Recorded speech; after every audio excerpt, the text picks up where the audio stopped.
The forest felt alive in a way that night, but not in the comforting, gentle rhythm of birdsong or the whisper of wind through pine needles. It was alive in a subtle, watching sense, as if every shadow, every rustle held intent. I remember standing at the edge of the ridge trail, my boots crunching softly on the carpet of damp leaves, looking out across the undulating smoky haze of the mountains. My name is Luke. I'm 32. And I've been camping alone in these woods long enough to know the difference between ordinary isolation and the kind that presses at the edges of your nerves. That evening, I'd set out earlier than usual, hoping to catch the last golden glow on the treetops before dusk swallowed the ridges whole. There's a rhythm to hiking alone, a way you learn to listen to your own breathing, your footfalls, and the quiet murmurs of the forest. But there's a line where familiarity turns into unease, and I crossed it without realizing until I saw it. A cabin. Not marked on any trail map, not noted in any of the ranger reports I had studied for weeks. It just existed, tucked between the steep ridges like a secret the forest had been keeping from the world. The path leading to it was narrow, overgrown with brambles that tugged at my sleeves, and the air smelled of wet wood and moss. Even from a distance, the structure had an aura of being untouched, yet lived in. Smoke curled lazily from a tiny chimney, thin and deliberate, dissolving into the cooling evening sky. My heart ticked faster, not out of immediate fear, but a kind of puzzled anticipation. Who would be here, so far from the main trail, and why? The rational part of me, the one trained to hike safely, to respect boundaries, warned me to turn back. But something deeper, an almost instinctual pull, urged me forward. I moved cautiously, each step deliberate, mindful of twigs snapping too loudly underfoot. The forest around me seemed to tighten, the shadows deepening, the space between the trees narrowing as if channeling me toward that cabin. Every sense was alert. The crunch of my boots, the sudden flap of a distant bird, the metallic tang of rain lingering in the air. As I reached the clearing, the cabin revealed itself fully. A simple log structure, its wood darkened with age, but with a strange warmth in the way smoke curled and lights flickered behind shuttered windows. I circled it slowly, careful not to disturb anything, noting how the porch sagged slightly on one side, a rope tied to a post swaying gently as if moved by an unseen hand. There was no path leading to it from the other side, just wilderness. My eyes caught movement near the window, a shadow perhaps, or a reflection of the dimming light. My first instinct was to retreat, but I found myself freezing instead, caught in that peculiar liminal space where curiosity and caution collide. I whispered my own name softly, a grounding tactic I often use when alone in the woods. Luke, you're just observing, nothing more. And yet, I couldn't shake the feeling that the forest had shifted, that it had changed shape around this cabin, as if the trees themselves were leaning in to watch. There was no doorbell, no welcome sign, no indication that I should announce my presence. I crouched slightly, studying the wood grain, the moss growing in thick streaks along the logs. It felt wrong and right at the same time, like stumbling upon something you weren't meant to see, yet somehow meant to understand. That's when I heard it, the faintest creak from the interior, almost imperceptible, like the cabin itself was breathing. My chest tightened. I knew at that moment that the story this place held wasn't going to be shouted at me. It was going to seep into me quietly, in tension and silence. I debated leaving, my instincts screaming that every horror story I'd ever read or heard about the Smoky Mountains' hidden cabins might be true, and yet another part of me, stubborn and hungry for the truth, stepped forward.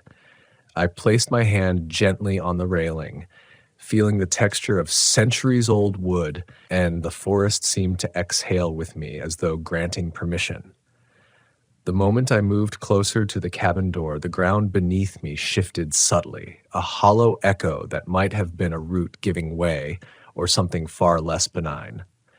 My flashlight cut a weak circle of light across the porch, revealing a single set of footprints dusted with ash from the small fireplace inside. They were small, deliberate, and led directly to the door, no signs of them leaving. I stepped back, heart hammering, trying to rationalize the impossibility.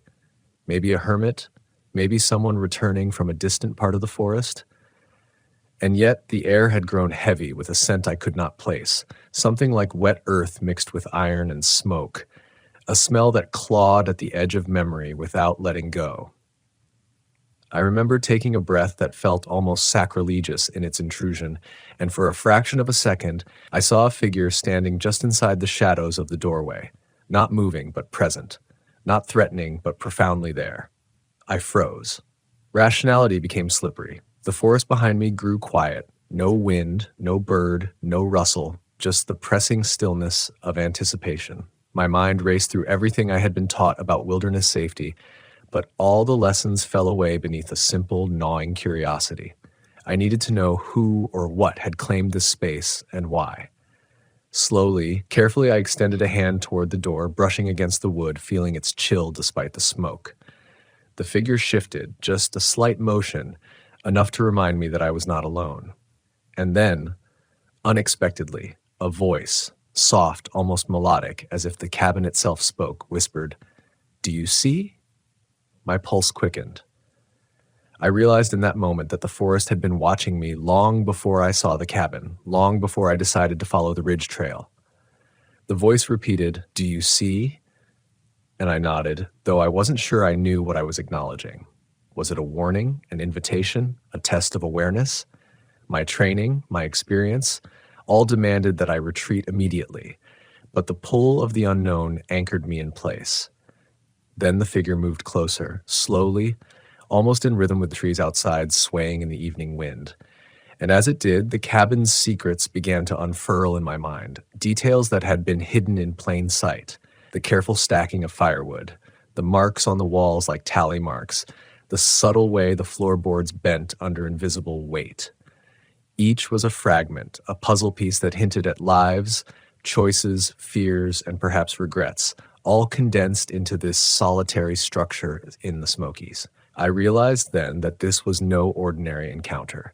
This was an initiation, a moment where the forest demanded that I see more than the obvious. I had to confront not only the eerie presence of this cabin, but the quiet truths about myself, my willingness to wander, to risk, to notice the unseen. The figure spoke again, words I could barely make out, and I understood that leaving without acknowledging them, without truly observing, would be worse than staying. Every instinct screamed danger, yet I found myself breathing slowly, centering, listening. I had come for adventure, for solitude, for the thrill of untamed landscapes, and yet this moment, the unexpected, almost sacred encounter with a place untouched by maps or schedules, was the real wilderness. Not the mountains, not the trails, but the interior landscapes of fear, courage, and curiosity. I took my first step onto the porch, and the figure retreated just enough to let me enter, not guiding me, not forcing me, simply allowing. And as I crossed the threshold, the temperature shifted. The cabin felt warmer, somehow alive with the echoes of every story it had ever held. I could hear the soft crackle of the fireplace, and the smell of smoked wood enveloped me. I understood then that the lessons of this place were subtle: vigilance, observation, respect for the unseen, and an understanding that sometimes the deepest fears are the ones that teach you the most.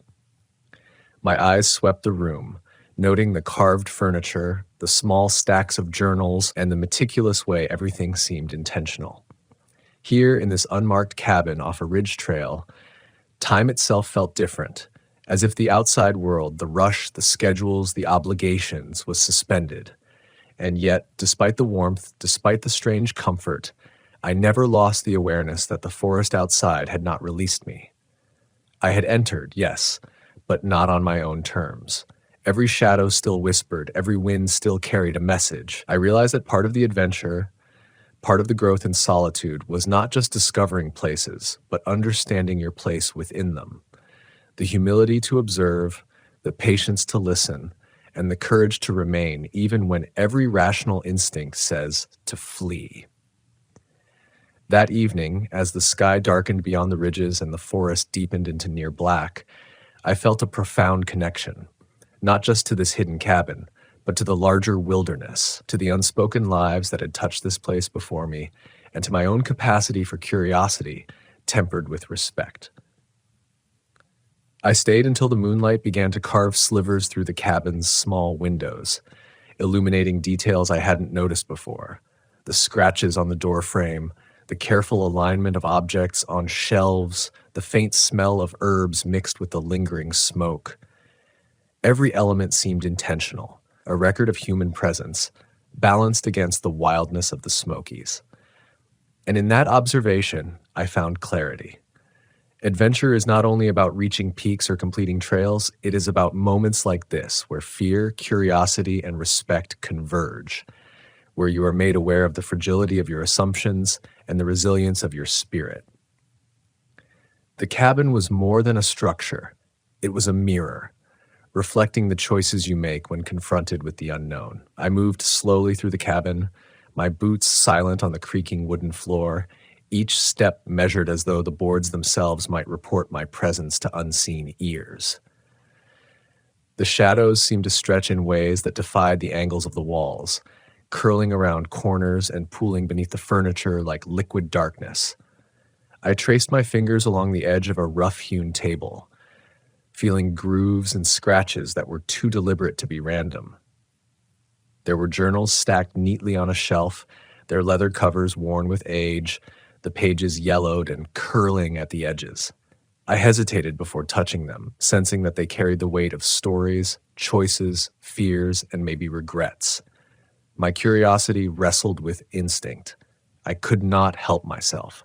I pulled one free and felt the texture of the paper under my fingertips, the faint scent of smoke and earth still clinging to the pages. The handwriting was precise but hurried, like someone recording both observation and confession in the same breath. I read line after line, recognizing in the words a life lived on the edges of isolation and risk. Each entry recounted a different encounter with the forest, with strangers, with themselves, a cycle of fear, adaptation, and reflection. One passage described a night not unlike this one, a lone wanderer discovering the cabin, writing about the weight of being observed and the subtle shifts in the forest that mark moments of significance. My pulse quickened. The words mirrored my own sensations, almost as if the cabin had anticipated my arrival, had prepared itself to reflect me back to myself. I closed the journal slowly, the sound like a whisper in the room, and felt the air thicken around me, the weight of countless eyes and lives pressing in. I moved toward the small fireplace where the embers still glowed faintly, and I noticed a stack of stones arranged in a careful pattern beside it. I recognized it immediately. Markers, guides, warnings even, though to what I could not yet discern. Each stone seemed deliberate, placed to mark a path, a warning, or a memory. As I studied them, the figure appeared again in the corner of my vision, just the shadow, just the suggestion of movement, and my chest tightened. This was no longer a passive observation. The cabin was teaching me attention, patience, the need to notice what others might overlook. I whispered my own acknowledgement, "I see," and the forest seemed to respond with a subtle exhale, a soft sigh that rustled through the ridge trees outside. I realized then that the forest, the cabin, and I were engaged in an unspoken dialogue, one that required presence, courage, and an openness to being unsettled. I circled the room slowly, noticing small details that I had missed in the initial rush of discovery, the way cobwebs clung delicately to corners, almost like lace, the faint scratches on the floor where furniture had been dragged, the residue of herbs and dried leaves pressed into the wood. Each mark, each scent, was a layer of stories, lessons etched into surfaces, preserved like fossils. I felt a deep hum of respect and humility rising within me. Adventure, I realized, was not measured by distance or danger alone. It was measured by awareness, by the capacity to observe, reflect, and respond to the subtleties of the world around you. The cabin was a crucible, distilling fear into understanding, isolation into insight, mystery into quiet revelation. The shadows seemed to shift again, this time coalescing near the doorway, and I realized that my presence had become part of the space, a ripple in the long arc of its history. I thought about the forest outside, the ridge trails, the hidden hollows, the places where light barely reached, and I felt an unspoken connection to every person who had come before me, every solitary camper, every hermit, every hiker who had felt the pressure of isolation and the thrill of discovery. It was a reminder that the wilderness is not just a backdrop for adventure. It is a participant, a teacher, a mirror. My footsteps, my breath, my heartbeat, all of it mattered here. I moved toward the window, pressing my palm to the cool glass, and looked out over the ridges where the last light of day faded into shadows. The forest stretched endlessly, a living, breathing entity, and the cabin behind me felt simultaneously protective and challenging. I realized that part of learning to navigate the unknown was not just about survival, but about reflection. Acknowledging fear, assessing risk, and embracing the discomfort that comes with encountering something beyond ordinary comprehension. In that suspended moment, I felt a profound gratitude for the cabin, for the forest, for the invisible lessons embedded in every shadow and sound. As the moon rose higher, spilling silver across the wooden floor, I began to sense the subtle rhythm of the cabin itself, the way it seemed to breathe with the forest, marking time in sighs of smoke, creaks of timber, and the whispers of wind. I understood that the figure I had glimpsed was less a presence than a manifestation of the place, a sentinel preserving its stories and its sanctity. I could feel the weight of countless encounters condensed into this room, moments of fear, awe, curiosity, and humility. And as I stood there absorbing every detail, I felt the subtle transformation of my own perception, the realization that bravery is measured not in reckless acts, but in the courage to observe, to listen, to acknowledge the unknown without losing yourself to it. I stayed until the moonlight carved clear patterns across the walls, illuminating the carvings and journals in a way that made the cabin feel alive with history. Then, reluctantly, I turned to leave, retracing my steps along the ridge trail. But something had shifted. The forest no longer felt entirely alien. It felt intimate, as if it had granted me temporary entry into a hidden chapter of its story. I knew I would never forget the weight of that encounter, the way curiosity, caution, and reflection intertwined. That night, I walked back under the canopy of stars, carrying with me the lessons the cabin had whispered, the understanding that fear and discovery are inseparable companions on any journey into the unknown. I pressed on through the thinning moonlight, my footsteps muted against the damp forest floor, but the echo of the cabin lingered in my mind like a pulse. Every shadow seemed to hold a secret, every rustle in the underbrush a question waiting for an answer. I realized, with a mix of awe and unease, that the forest had shifted its rules around me. The ridge trail was the same one I had hiked countless times, yet it felt different, more intimate, more alive, more demanding of my attention. The memories of the cabin, the journals, the carvings, the faint scent of smoke, clung to me, reminding me that the woods were not merely terrain to cross, but a narrative, a living chronicle of every footstep ever taken, every choice ever made within its folds. As I navigated a narrow bend, the wind whispered through the pines in a cadence almost like speech, a subtle rhythm that I could barely interpret, but instinctively understood to be a form of guidance. I slowed, breathing deliberately, aware that my own presence carried weight in this space. The tension that had gripped me in the cabin was now diffused, but not gone, lingering like a shadow that stretched just beyond comprehension. And then I saw it, an animal, perhaps, or a trick of the moonlight, standing motionless at the edge of the trail. Its eyes reflected silver in the dim light, and I felt the same primal curiosity and caution that had drawn me to the cabin. I stopped, letting it observe me as I observed it, a silent acknowledgement passing between us. The forest had taught me patience in solitude, the quiet power of observation, and now it offered me another lesson in respect and coexistence. The trail began to descend sharply, the undergrowth thickening, branches scratching against my arms. I thought back to the journals and the meticulous records of fear and survival within that unmarked cabin.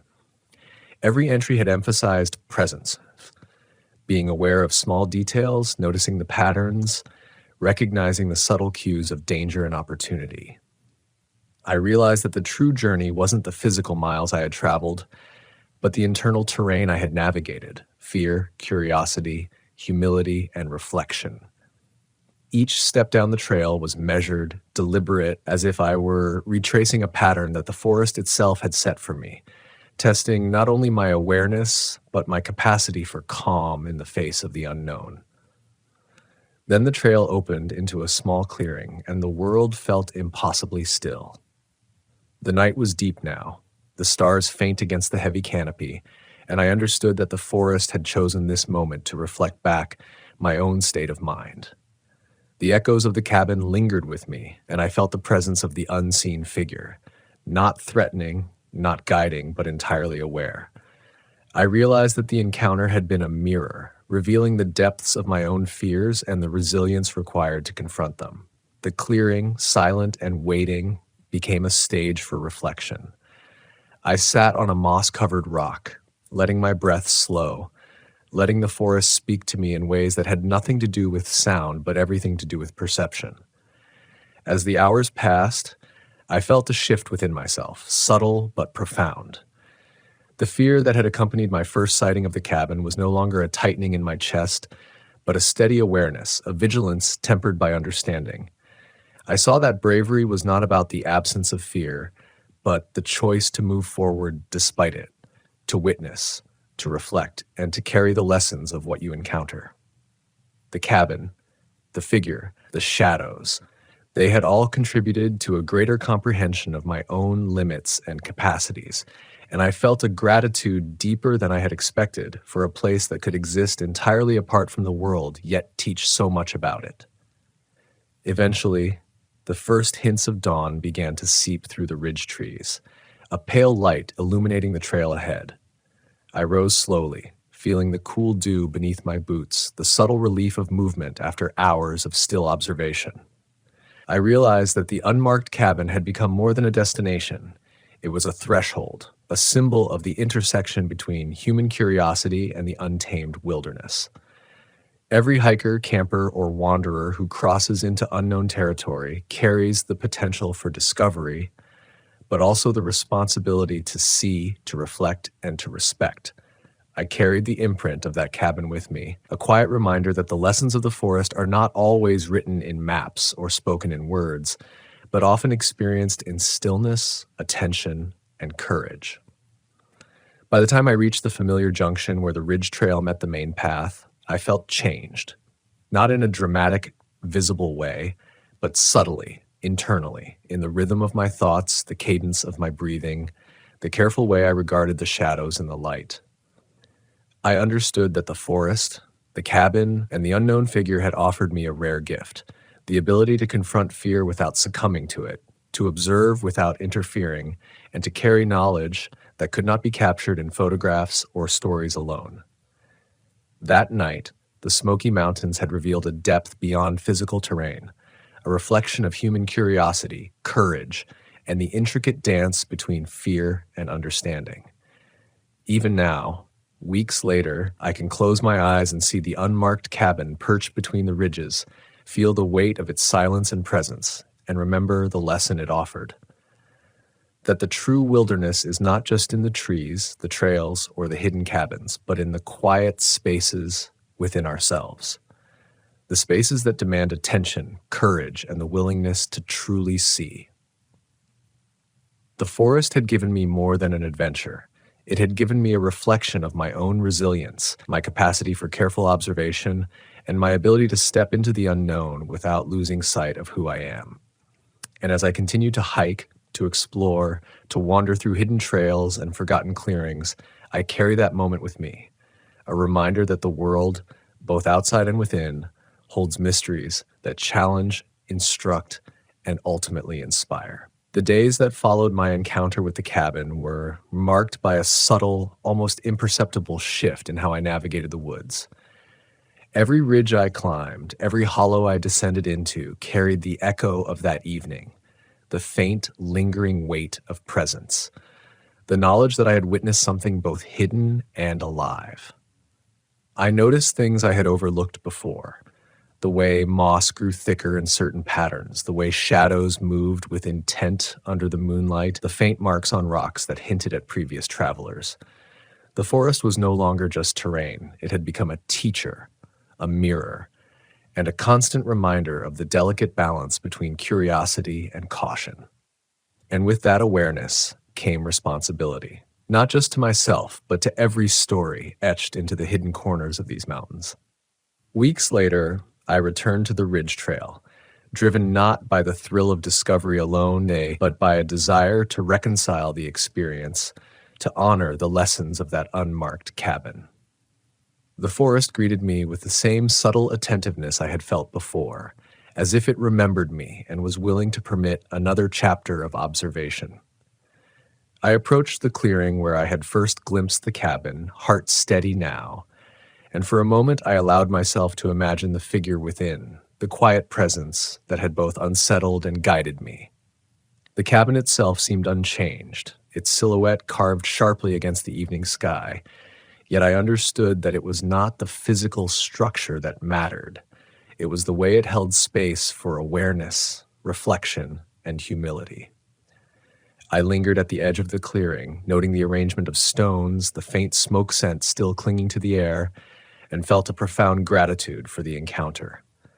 As I set up my temporary camp nearby, I reflected on the emotional and psychological journey that had begun with simple curiosity. Each shadow, each creak of the forest, each flicker of light in that cabin had been a test of perception, patience, and courage. I realized that true adventure in the wild is never simply about reaching a destination. It is about confronting the unseen, engaging with the unknown, and allowing oneself to be transformed by it. That night, as I lay in my sleeping bag listening to the whispering pines, I felt a deeper connection to the forest, to the unmarked cabin, and to the inner landscapes of fear and awareness that had been activated within me. It was a quiet, expansive understanding that traveled with me, shaping not only the way I moved through the woods, but the way I approached life beyond the trails. The following morning, a soft mist rolled over the ridges, turning the familiar trails into ethereal pathways. I packed up slowly, taking care to leave no trace, mindful of the same lessons the cabin had impressed upon me: respect, observation, presence.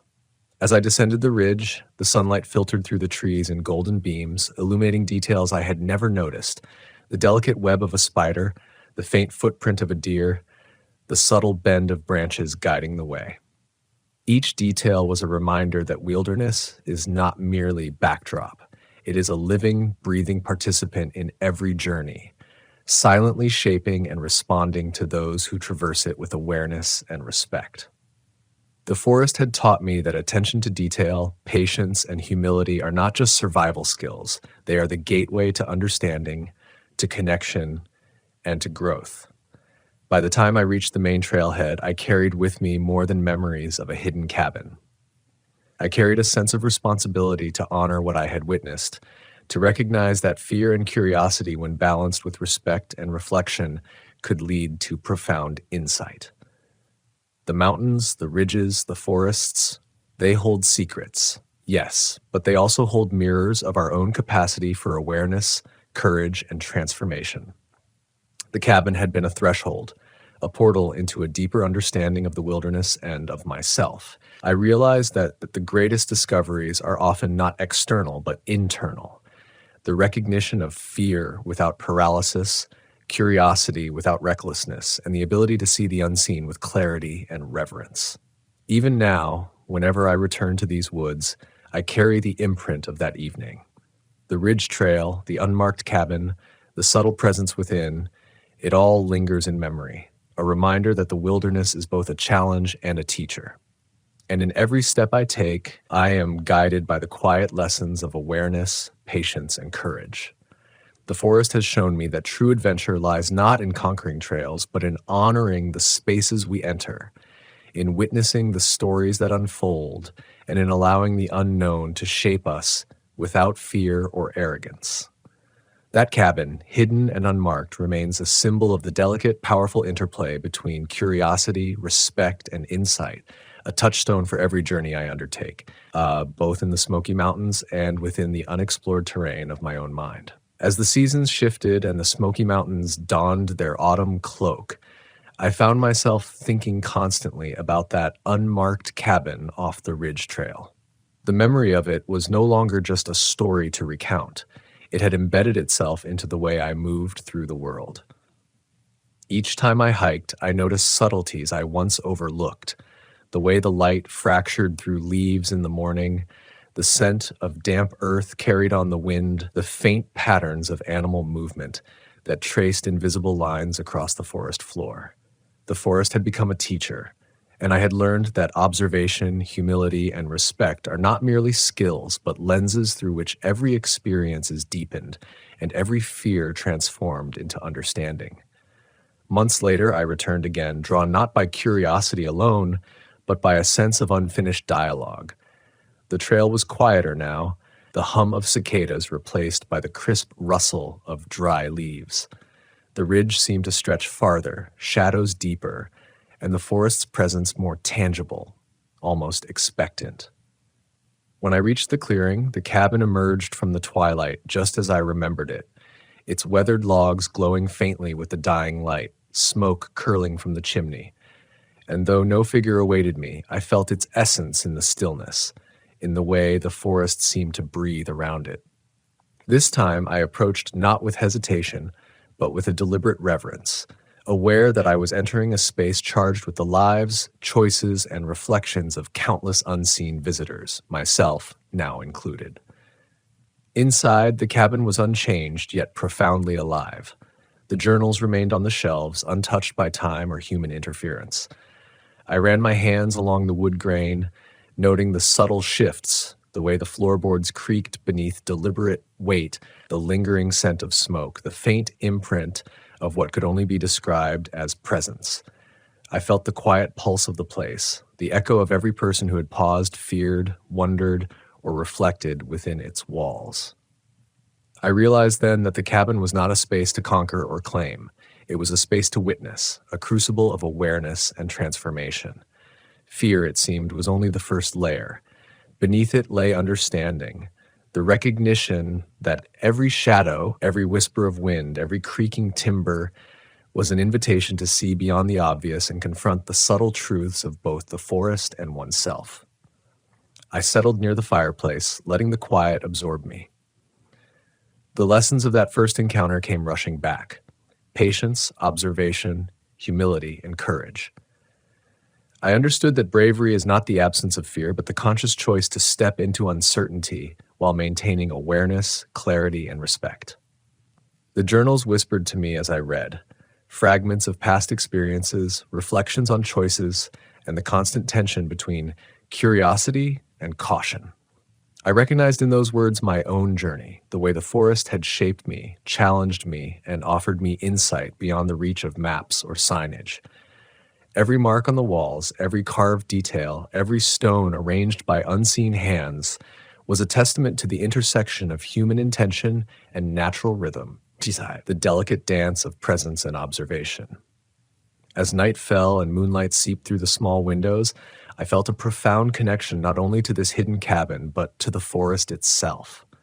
Every ridge, every trail, every whisper of wind seemed to participate in an ongoing narrative, one in which I had become a quiet, attentive character.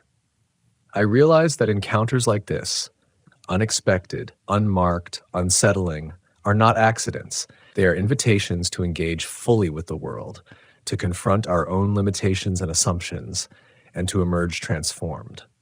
The cabin had become a mirror, reflecting both the depth of the forest and the depth within myself.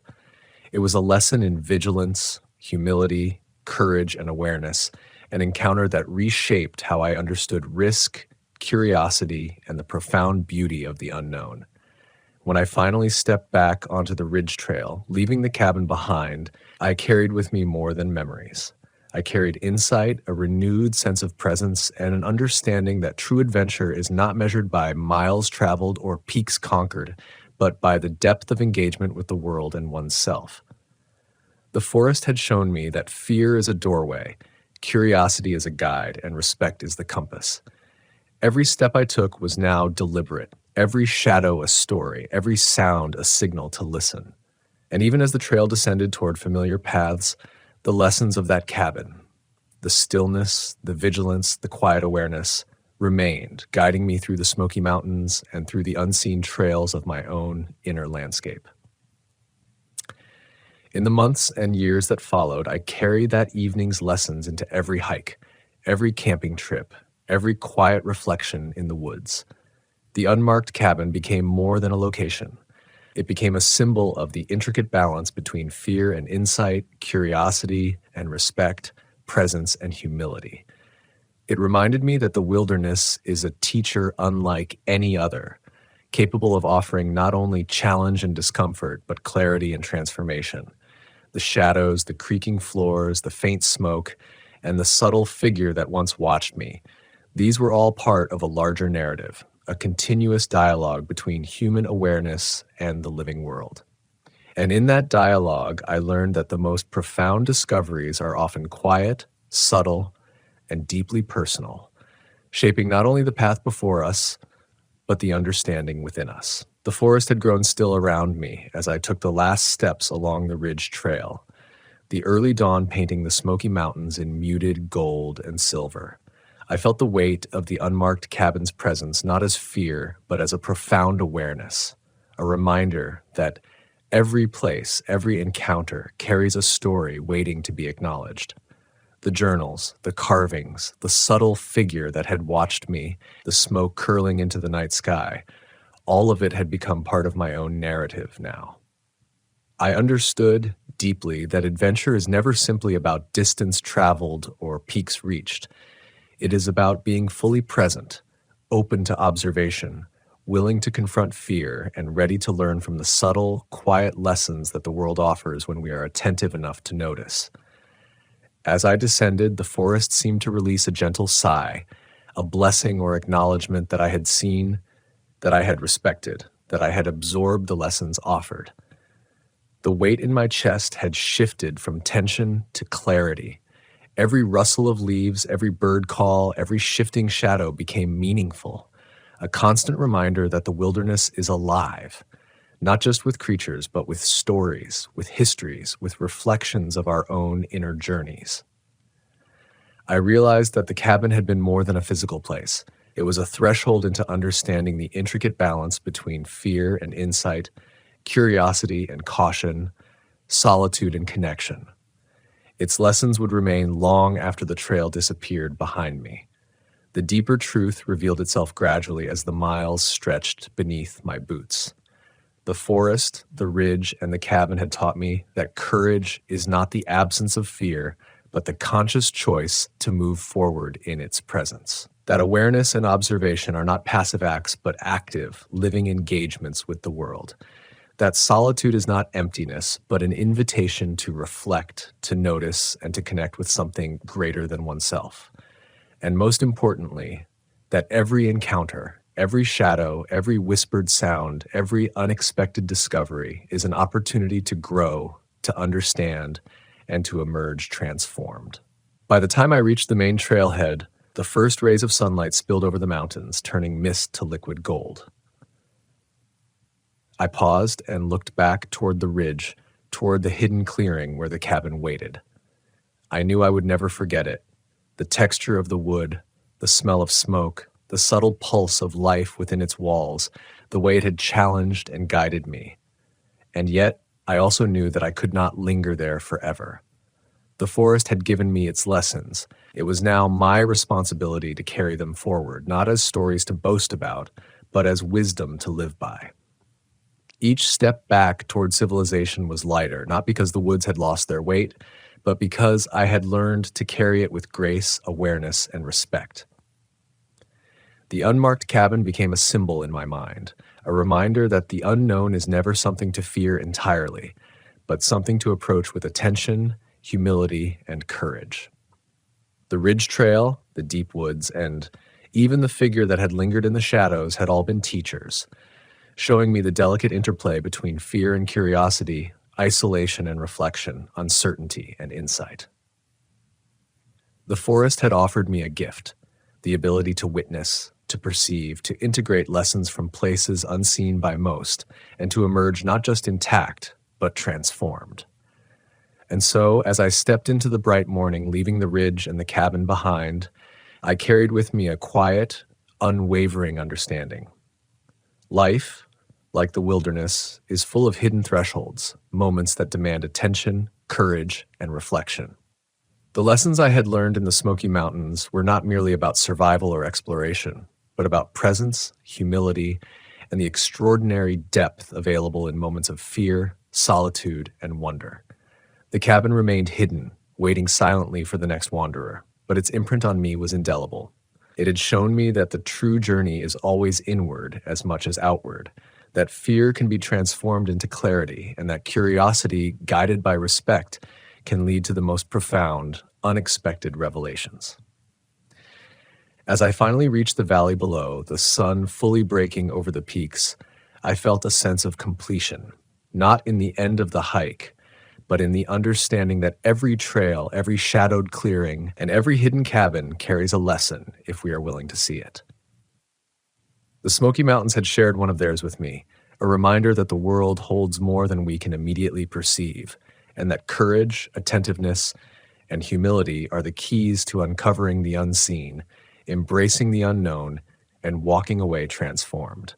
The forest, the cabin, the ridge, all of it remained alive within me, a continuous presence, a quiet, eternal guide for every step I would take thereafter. The first sound that unsettled me that night wasn't the wind, nor the hoot of an owl carried from a ridge above Pine Hollow. It was the faint murmur of a voice, low and indistinct, like a secret being shared just out of reach. My name is Daniel. I'm 34 years old, and I've spent most of my adult life chasing the kind of solitude you can only find in places where the trees outnumber the people by 1,000 to 1.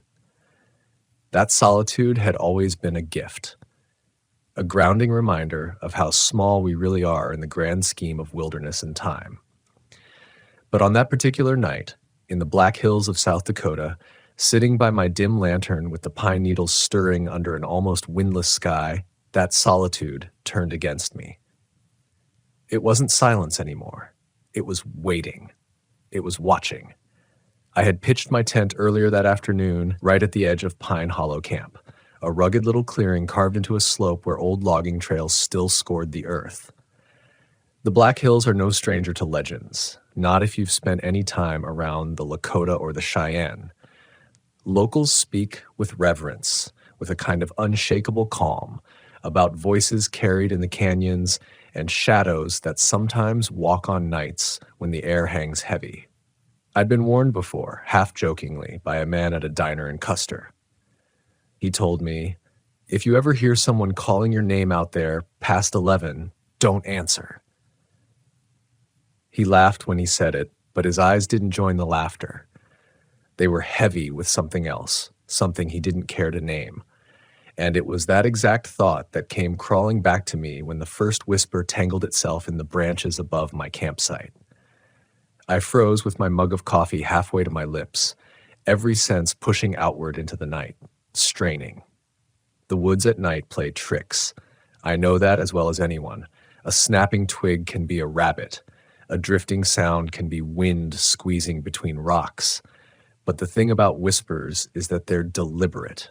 They carry intention, and what I heard was soft, undeniably human, but smeared by distance, like someone speaking into their own cupped hands.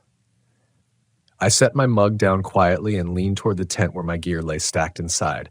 My headlamp, my pocket knife, my map. It was all there within reach, but I didn't move yet. Movement would have admitted I believed something was out there. For minutes that stretched far longer than they should have, the night remained still, except for the occasional sigh of pine boughs shifting above me. The fire had burned down low, and I let it, afraid that feeding it would paint me in brighter contrast against the dark. I stared into the tree line.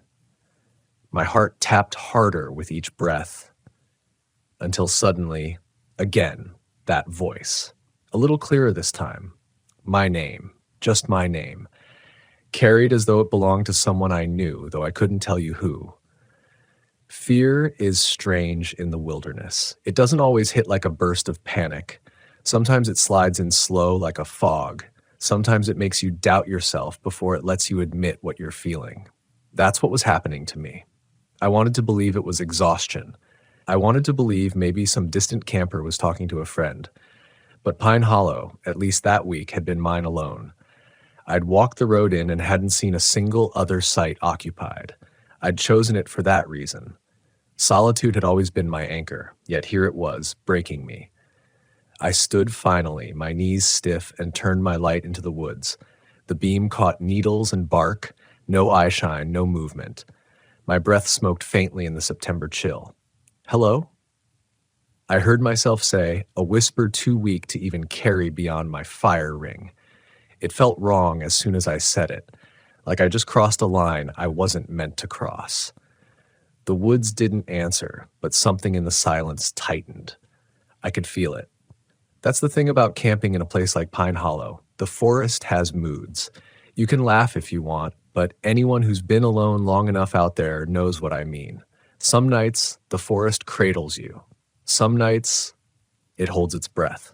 And some nights, like this one, it waits for you to stumble.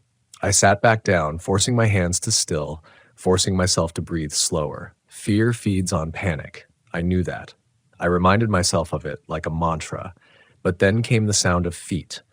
Not heavy, not even deliberate. Just the faint, broken rhythm of something pacing along the slope behind my tent. I counted them without meaning to. 1, 2, pother. The steps would vanish and return, circling. Not close enough for light to catch, but close enough to hear. I gripped the handle of my knife inside the tent, its weight small, laughably small, compared to whatever imagination was now clawing at me. There was a choice I had to make in that moment. Stay frozen, pretending it wasn't real, or confront it with whatever courage the woods hadn't already drained out of me. And I'll admit, the first instinct was to retreat. Zip myself inside the tent, hide under the thin nylon as though it were armor. But that's the worst thing you can do out there. A tent doesn't protect you, it only blinds you.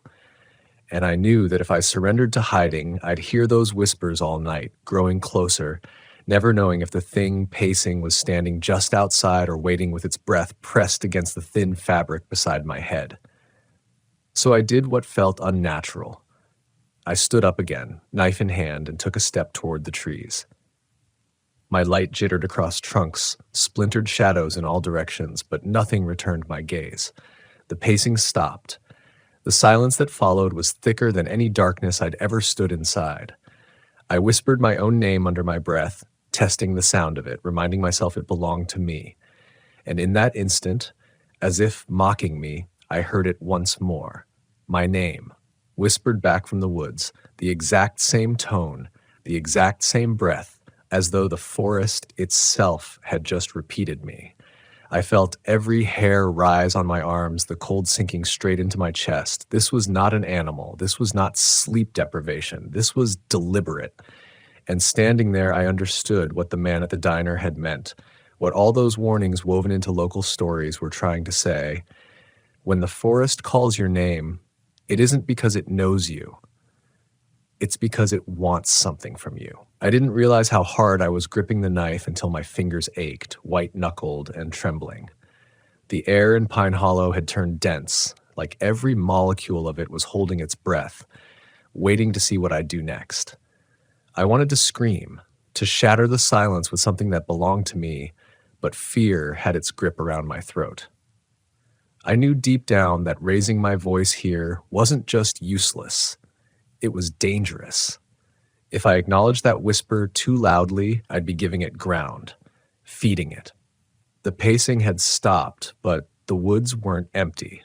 I could feel that. It's a strange kind of awareness, the sense that the trees themselves are paying attention to you, like the forest floor beneath your boots has more eyes than the stars above your head. I turned slowly in a full circle, my headlamp beam slicing through blackness, but it only showed the same endless repetition of bark and needles. My mind tried to reason. Maybe it was wind, maybe echoes, maybe the crack of a branch falling. But reason doesn't hold when something speaks your name in the night, when it mimics your voice. That was when the lantern on my camp table flickered. Not just a flutter from low fuel, it stuttered like breath was passing across the flame, though there was no wind. I took one step toward it, then froze. From the tree line, the whisper came again. Clearer this time. Closer. It wasn't just my name anymore. It was my name wrapped in a question, like someone lost in the dark, calling out as though they were searching for me.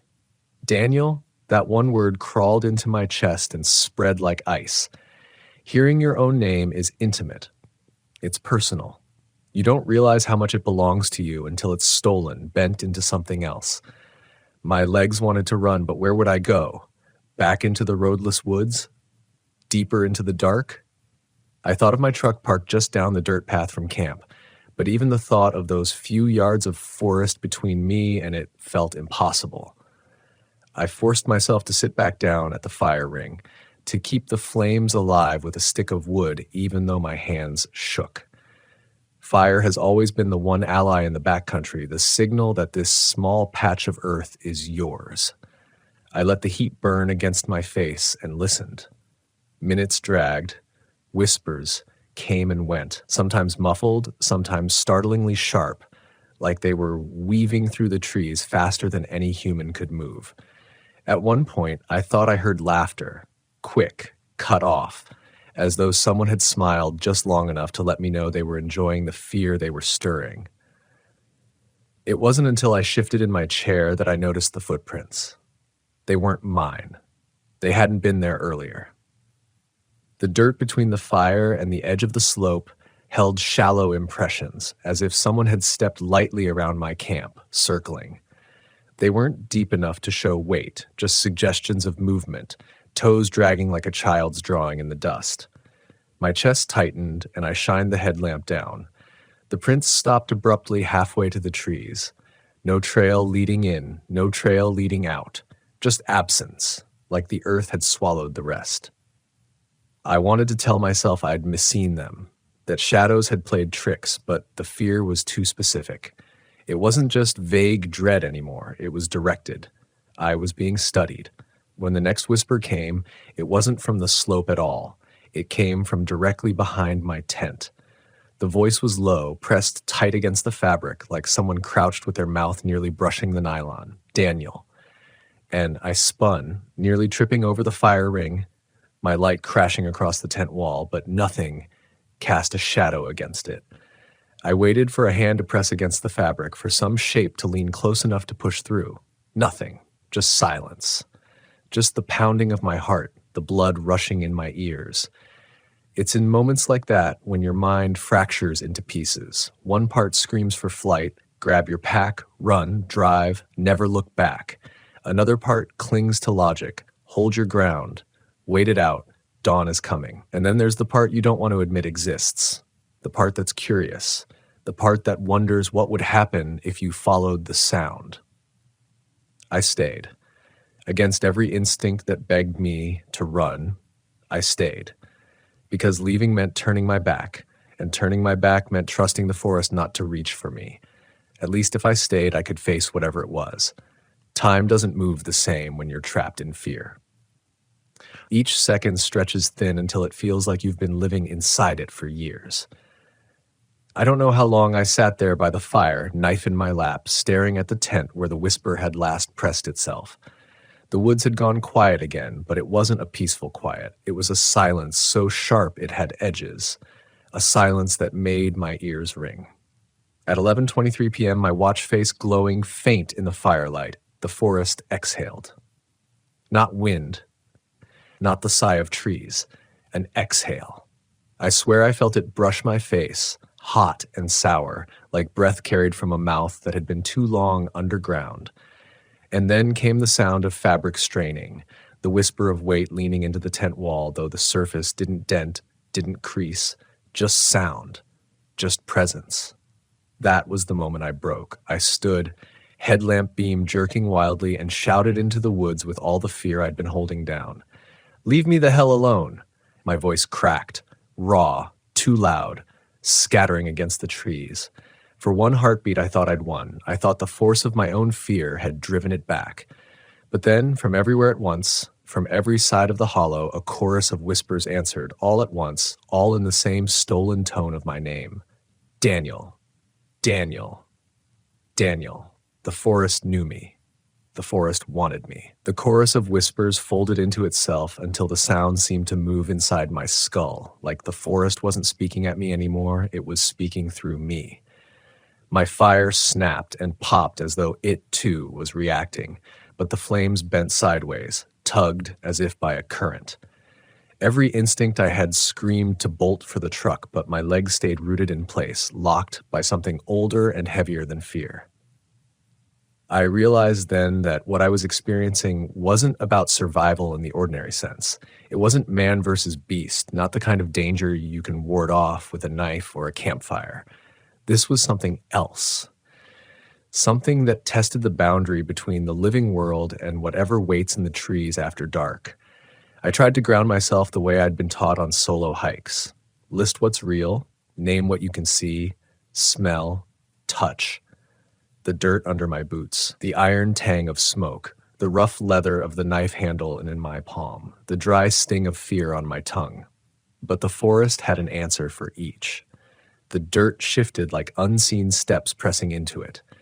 The smoke twisted into shapes, rising too slow, holding faces that vanished when I blinked.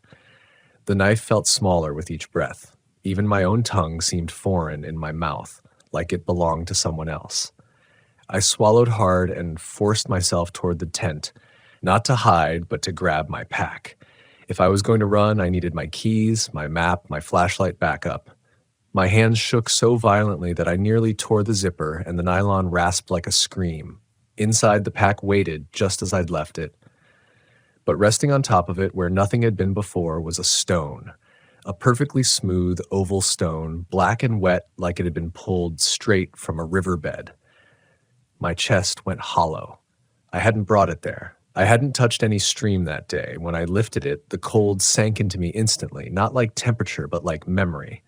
And with it came a sound, a new whisper, one I recognized not because I'd heard it before, but because it carried my own cadence, my own rhythm.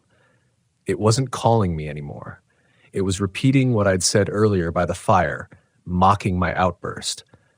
Leave me the hell alone. But the way it bent the words made them sound like a plea instead of a command. I dropped the stone so fast it thudded against the tent floor and rolled into the corner. My breathing was ragged, shallow, the walls of the tent pressing too close. That's when I heard movement again, this time unmistakably human, circling outside in steady, deliberate strides. Whoever, whatever it was, it no longer cared about masking its presence. I froze, eyes locked on the shifting shadows sliding across the tent walls. And then, in a voice so thin it nearly broke, I heard my mother's voice. Danny? I hadn't been called Danny in years. The sound nearly broke me open. For a second, for one insane heartbeat, I wanted to unzip the tent, step out, and find her standing there in the pines, even though I knew she was 2 states away, sleeping safe in her bed. That's the power of the woods when they find the cracks in you. They don't just mimic your name, they mimic the people who own the pieces of you you've never been able to protect. I pressed both hands against my ears, rocking back on my heels like a child. But the voice didn't stop.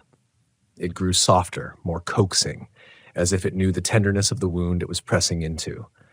And beneath it all, layered under the familiar tones, the chorus of whispers swelled again. My name over and over until it became nonsense, a broken rhythm that filled the air like insects. I knew then I had to move. Staying was no longer survival. It was surrender. I shoved the pack onto my shoulders, snatched my keys, and kicked the stone against the tent wall so I wouldn't have to touch it again. My body acted on its own, tearing out into the night, headlamp beam bouncing in wild arcs as I sprinted down the path toward the truck. The forest didn't chase with footsteps. It didn't have to. It chased with sound. Every tree I passed hissed my name. Every rock echoed with it. Branches snagged at my sleeves, not from the wind, but from their own intention. The dirt slipped under me as though the trail was shifting to lead me astray. My lungs burned, every gasp sharp enough to cut, but I kept running, every thought narrowed to one desperate need: the truck, the lock, the engine. When I finally saw it, my truck crouched like salvation at the bend of the dirt road, I nearly sobbed. I threw myself against the driver's side, fumbling keys with hands slick from sweat. But before the key slid home, before I even managed to yank the door open, I heard it. Not from the woods, not behind me, from the inside of the cab. My name, whispered once. Calm, assured, like whoever was already sitting there had been waiting the entire time. I staggered back, keys falling into the dirt. My headlamp beam cut across the glass, but the interior was empty. Nothing but my crumpled jacket in the passenger seat. My heart hammered, my body refusing to believe what my eyes saw. With shaking hands, I scooped the keys, forced them into the lock, and climbed inside. The cab smelled faintly of wet stone, of riverbed mud, though no water was near. I slammed the doors shut, locked them, and turned the ignition. The engine coughed once, twice, before catching. Headlights punched through the trees, throwing long shadows that swayed inhumanly, as if they bent toward me. I jammed the truck into gear and floored the accelerator. Gravel spat under the tires, dust rising in clouds behind me. The whispers didn't fade as I drove. They followed, clinging to the edges of the forest, riding the air, stretching thin but never breaking. At one curve, when I risked a glance in the rearview mirror, I thought I saw figures between the pines. Tall, lean, their outlines blurred like smoke, all of them facing the road as I tore away from Pine Hollow. But the worst part wasn't what I left behind. It was what came with me. For a long time that night, as I barreled through the Black Hills with my headlights carving a path through the dark, the cab of the truck was silent. My breathing slowed. My grip on the wheel steadied. I began to believe I'd made it, that distance and asphalt would be enough. And then at exactly 12:07, my radio, turned off since I'd left camp, crackled alive. A thin wash of static hissed through the speakers, and from within it, soft and steady, came my name. Daniel. The same stolen voice, the same cadence, and this time there was no Forrest to blame. The static clung to the speakers like damp air, filling every corner of the cab with a low, needling hiss. My hand shot out instinctively, slapping the radio knob off, but the sound didn't stop. The dial clicked uselessly beneath my fingers, and the whispers slipped through as if the machine itself had ceased to matter. They weren't loud, not the way voices get when they want to terrify you. They were soft, just audible enough to let me know they were in control. That made them worse. I gripped the wheel tighter, my knuckles stiffening into bone-white ridges. I kept driving, winding through the dark ridges of the Black Hills, headlights slicing over curves that seemed to multiply. The deeper I pushed, the less familiar the road became, though I'd driven it in earlier that day. It should have been a simple route back toward Custer, back toward the small glow of towns and motels. Instead, each bend felt too long, each descent too sharp, like the landscape itself had stretched while I was in camp, rearranging itself into a labyrinth I wasn't meant to leave. The whispers and the static shifted. At first they repeated my name, the sound of it bending in subtle ways, curious like a child testing a word for the first time. Then they started to shape new phrases. Some were too warped to catch, dissolving into the crackle, but others I heard with painful clarity. Come back. We see you.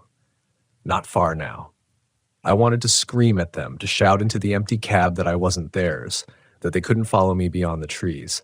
But fear is cunning. It knows when silence is the only defense left. So I drove on, jaw clenched, refusing to give them anything. The road narrowed, sloping downward into a valley I didn't remember.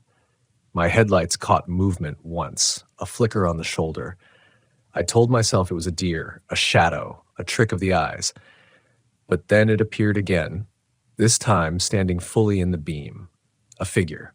Not animal, not entirely human either. Too tall, too thin, its arms longer than they should have been. It stood motionless as I approached, not blocking the road, but simply waiting by the ditch, its head tilting in a way that sent a cold crack down my spine. For the briefest second, I saw its face, or maybe I only imagined it, smooth and featureless like river stone. I blinked, and it was gone. Nothing but trees in the headlights again. My breath came in ragged bursts, the kind that tighten your chest until you wonder if your lungs will give out. I pressed harder on the gas. That's when the truck stuttered. Not the engine, not the tires, something heavier, deeper. Like the entire vehicle had been dragged through water, slowed by a force I couldn't name. The speedometer needle dipped even though my foot stayed buried in the pedal. The wheel resisted me, pulling faintly toward the right as though unseen hands had taken hold. The static grew sharper, a jagged line of noise that suddenly fractured into laughter. Low, humorless, carried on every speaker at once. My own reflection in the windshield looked back at me with wide, wild eyes, and for a moment I thought the mouth in the glass moved differently from mine. I slammed both fists against the wheel, shouting through clenched teeth, "I am not yours!" The laughter cut off. Silence roared louder than sound, filling the cab until I thought it might burst my eardrums. Then, so faint I nearly doubted I heard it at all, a voice answered, different from the others. Older, slower, heavier. Not yet. Those two words made the world tilt. I swerved, tires skidding across gravel, nearly fishtailing into the ditch. Somehow I caught control, the truck jerking back onto the road. My heart pounded so violently I felt it in my throat. I don't remember how long I drove after that, only that each mile felt like a lifetime. The whispers faded in and out, sometimes pressing close, sometimes receding, but never leaving altogether. At some point, exhaustion began to gnaw at me, the kind of bone-deep fatigue that comes when your body has been running on nothing but terror for hours. My eyes blurred, the double lanes of the road shimmering together, and then lights. Ahead, faint but real, the glow of a gas station sign. Relief hit me so fast it nearly dropped me to tears. Civilization. People. Proof that the world outside Pine Hollow still existed. I pulled in too fast, tires crunching against loose asphalt, and braked hard in front of the pumps. The place was quiet. Too quiet. A single fluorescent bulb buzzed over the door, casting the station in a sickly yellow glow. The windows reflected my truck, but showed no one inside. I stepped out anyway, keys clutched like a weapon, my body humming with adrenaline. The air here smelled different, cleaner, emptier, as though the forest hadn't reached this far. For the first time since 11:23 p.m., the whispers were gone. But as I approached the door, I noticed the sign hanging crooked in the glass, open 24 hours. The problem was the clock above the register inside, faintly visible through the window. The hands read 11:23. Not one node. Not two own. The same moment I'd first heard my name. The weight of that froze me in place. The road, the truck, the running. It hadn't carried me forward. Time itself had folded, pulling me back into the hour I thought I'd escaped. Behind me, in the reflection of the window, I saw the shape of the forest. Not the neat tree line I'd left behind, but the same slope, the same ring of pines that surrounded Pine Hollow. The gas station wasn't a station at all. It was another mask the woods had chosen to wear. And when the door creaked open by itself, I didn't see aisles or shelves inside. I saw darkness. A darkness filled with the same voices, waiting patiently for me to step through. The door's hinges groaned like bones bending, the sound scraping into my chest as the dark beyond yawned wider. The air that spilled out was damp and heavy, as though it had been sealed in a cellar for decades. My instincts screamed, "Don't move," but my body betrayed me. I stepped back, my heel crunching on gravel, my breath sharp and ragged. That's when I realized the silence had returned, but it wasn't empty. It was deliberate, a silence stretched tight like a snare, waiting to spring. I glanced at my truck, at the thin sanctuary of steel and glass that had carried me this far. For a moment, I thought about diving back inside, slamming the lock and flooring the accelerator. But the truck sat different now. Its headlights, which I'd left burning, didn't cut into the lot the way they had before. The beams bent upward, warped as if striking fog, but there was no fog. just the faint shimmer of something standing in them, tall and still. I couldn't focus on it directly. Each time my eyes tried, they slid away like oil on water. My gut turned to stone. From the open doorway behind me, the whispers surged again. Not many, not a chorus, just one. Singular, steady, no longer fragmented. The voice that spoke was mine. Daniel. Not the stolen version, not warped. It was exact. The way I hear myself on old recordings, uncomfortably precise. I froze, pulse hammering in my throat. And then it said more. Words that stole the air from my lungs. You don't leave. Hearing your own voice issue a command against your will is a kind of violation language can capture. My legs locked, my hands shook, and still the voice pressed on. You don't leave because you've always been here. The world tilted. I wanted to argue, to shout, to prove that wasn't true, that I'd lived a life outside these hills, that I had memories, a family, a mother who still called me Danny. But those memories suddenly felt fragile, brittle, like leaves pressed too long between pages. I pictured the stone in my tent, black and smooth. I pictured the figures in the trees, blurred but watching. I pictured the clock frozen at 11:23. Maybe leaving had never been an option. Maybe Pine Hollow wasn't a place you camped, it was a place that kept. I stumbled back toward the truck, refusing to look at the doorway again. My keys bit into my palm as I yanked open the driver's side. The cab's interior light flared, weak but steady, and for an instant I thought I'd made it. I slid inside, slammed the door, jammed the lock. My chest heaved, sweat cold against my skin. The radio clicked alive on its own, no static this time. Just a soft inhale, followed by my own voice whispering from the speakers, "You can drive, but the road will bring you back." I nearly ripped the knob from its stem trying to shut it off, but the words kept coming. My voice, over and over, like an echo folding back into itself, "You can drive, but the road will bring you back." I shoved the truck into reverse, tires shrieking against asphalt, and tore out of the lot. My headlights caught the figure again, standing at the edge of the trees, face still featureless, arms too long. But I didn't stop. I couldn't stop. The tires screamed against the curves, gravel spitting in white arcs as I forced the wheels straight. My breaths came shallow, my throat raw. For miles, the road unwound beneath me. Each bend, each climb, each stretch of asphalt stretched on too long, but still I pressed forward, desperate to find a break, a town, another car, any sign that the world outside Pine Hollow still existed. The radio hissed, my name a constant undercurrent, but I refused to listen. I stared straight ahead, white-knuckled, every muscle wired with the need to survive. And then I saw the sign, Pine Hollow Campground. An old wooden marker I'd passed earlier that afternoon, letters carved deep, arrow pointing down the same dirt road. I slammed the brakes so hard the truck fishtailed, gravel spraying like sparks. My stomach dropped into my feet. I'd driven for an hour, maybe more, but the forest had folded me back to the start. The whispers didn't come this time. They didn't have to. The silence itself was enough, heavy with the weight of inevitability. I sat there with the engine idling, headlights illuminating the arrow that pointed back toward the hollow. My breath hitched. Tears stung my eyes.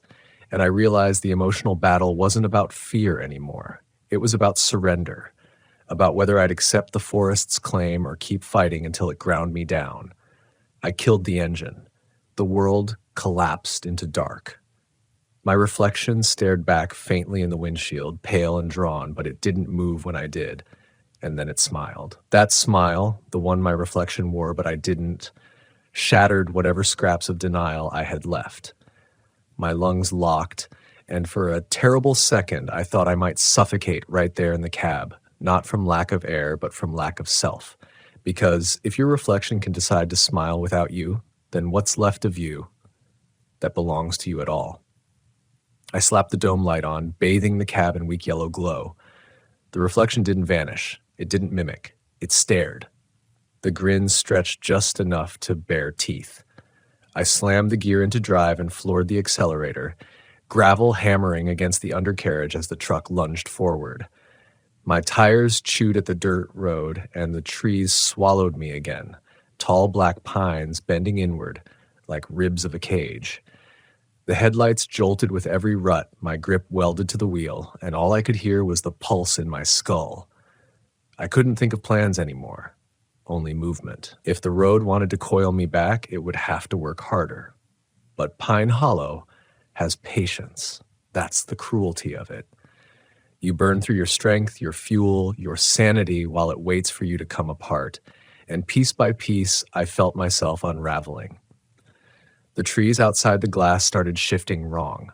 They weren't rooted anymore. They were moving with me, pacing, sliding through the dark at the same speed as my truck. I caught flashes of them in the corner of my eyes.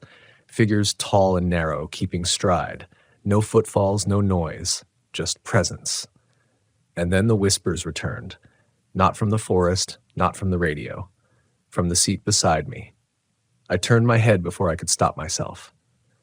The passenger side was empty, just the jacket I'd tossed there earlier. But the air was dented, bent, like something was sitting there invisible, its weight pressed into the fabric. The whisper came again, close enough to brush my ear, though the seat was a full arm's length away. "You've been here before." I choked on my breath. The words cut deeper than fear because they dug into recognition. A flicker of memory, or maybe not memory but suggestion, slipped into me. Driving the same road, seeing the same sign, hearing the same voices. A cycle. A loop. My grip on reality splintered. I swerved hard to the shoulder, skidding to a stop. Dust boiled up around me, thick enough to choke, and in the headlight beams I saw them again. The footprints. The shallow, dragging impressions I'd seen near my campfire. Only this time they weren't circling. They were leading forward, a line pressed into the dirt, pointing deeper into the hollow. My throat tightened until it felt like it would close. This was the choice. I could follow, give in, see where they wanted to lead me. Or I could keep fighting, keep fleeing until exhaustion or madness ate me alive. Either way, Pine Hollow would win. That was the thought I couldn't shake. I shut off the engine. The silence pressed in immediately, heavier than the cab's walls. I opened the door. The night air was damp, resin thick with pine, and something sour beneath it, like moss pulled from stone. Every nerve in me screamed against stepping out, but I did. My boots hit dirt. The ground felt soft, almost spongy, like I was walking on something that had been hollowed beneath. The footprints glowed faintly in my headlamp, just enough to follow. I walked. Each step carried me deeper, though I couldn't measure the distance. Time blurred, seconds stretching until they felt like miles. The trees loomed closer, their trunks warping subtly, bending inward as though watching. I felt the weight of them, the weight of the forest pressing me down, whispering without sound, "You are ours."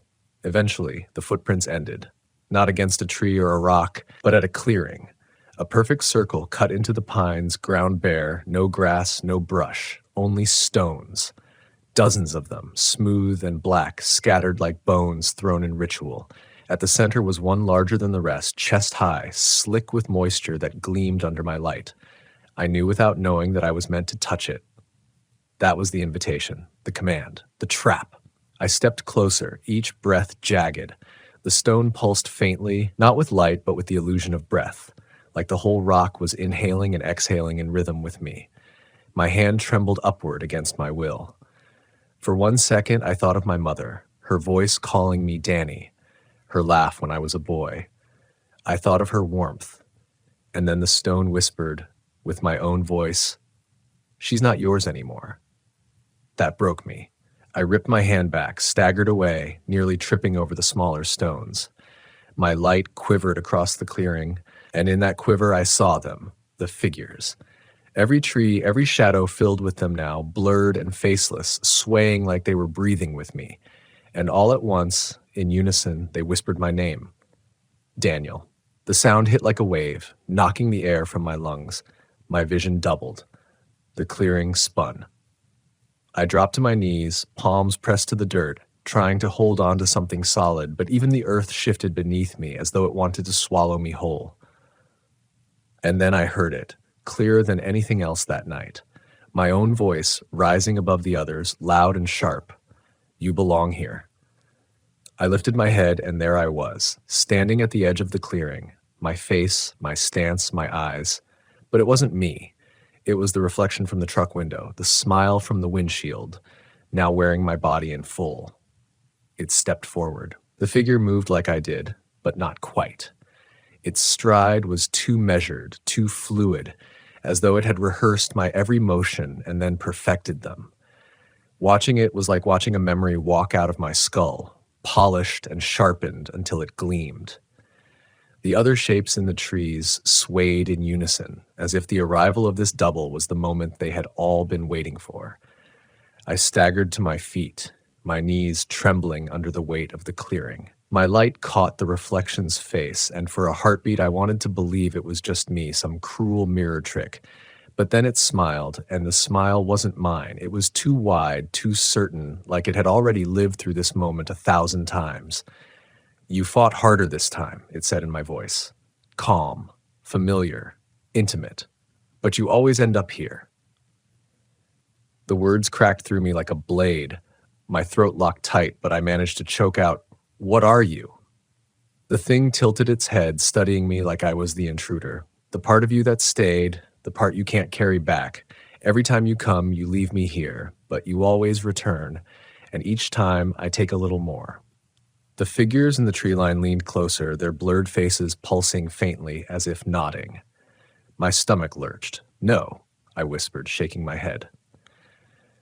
"This is the first time. I've never—" The double's grin deepened. "Haven't you?" And then, like a dam bursting, flashes tore through my skull. Images not my own, or maybe they were. Me standing in this same clearing, wearing different clothes, holding different gear, my pack a different color, my face a little younger, my hair a little longer, always here, always circling back, each time screaming, begging, collapsing against the stones, each time facing this reflection. The memories weren't in the past. They were layered, stacked on top of each other, all happening at once. The cycle was older than me, older than the road I drove in on, older than Pine Hollow itself. The double stepped closer. The ground didn't crunch beneath its boots, though mine had.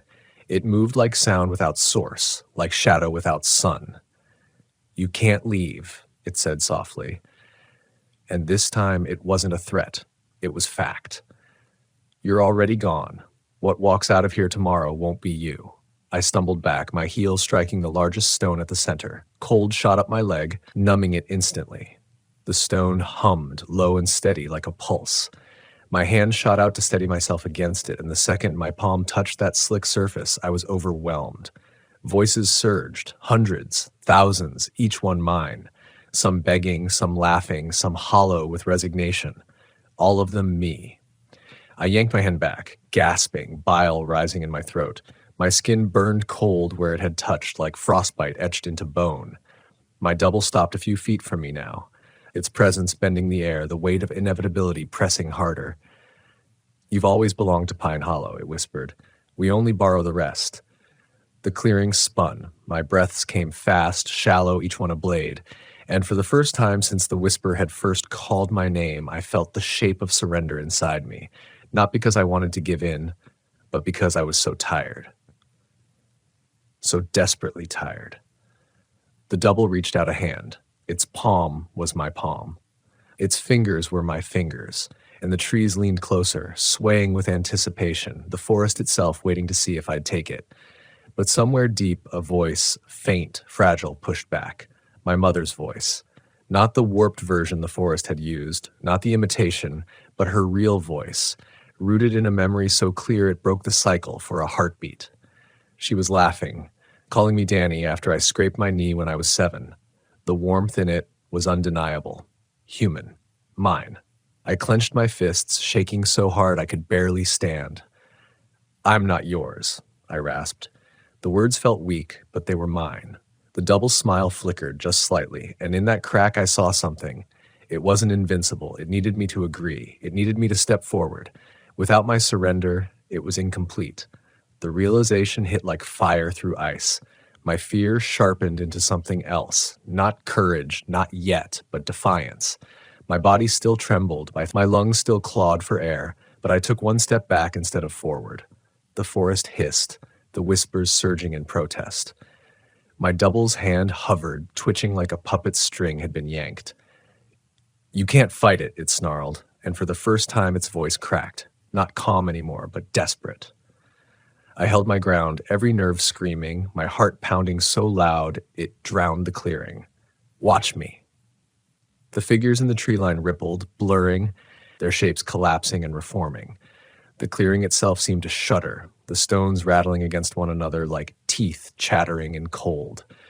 My head swam, but I kept my eyes locked on my double. For the first time, it didn't look certain, and for the first time, I felt the faintest spark of choice. The clearing buckled beneath me like the earth itself had been struck, a low tremor running up through my boots, rattling my knees. The stones quivered, their slick black surfaces glistening as if sweating under the weight of something unseen. My double's eyes, or the empty spaces where eyes should have been, locked onto mine. For the first time, it wasn't smiling. Its face twitched, an expression caught between anger and disbelief. "You don't get to refuse," it hissed, my voice breaking into layers, one tone collapsing into the next, until it sounded like 100 versions of me snarling at once. The forest around us joined in, trees groaning like timber in a storm, their shadows stretching long and sharp across the ground. I planted my feet, though every instinct begged me to run. The defiance in me was thin, barely a spark, but sparks can light a fire. I forced myself to breathe deep and slow, the way I used to when I hiked alone and the silence of the wilderness pressed too heavy. Each inhale was shaky, but it steadied my hands. I thought of my mother again. I thought of every small human moment that tied me to a life beyond these woods. The smell of coffee in the morning, the clatter of pans, the sound of a friend calling my name without malice. I clung to those details, wrapped them around me like armor. The double took a step forward, its body too fluid, too precise, as though gravity bent differently around it. I felt its presence pressing against me, shoving into my chest like weight without form. "Every time you fight, you break," it said. "Every time you fight, you return weaker. And I take more. You are hollowing yourself out." "No," I said, voice shaking but steady enough to hear. "You're hollow. That's why you want me."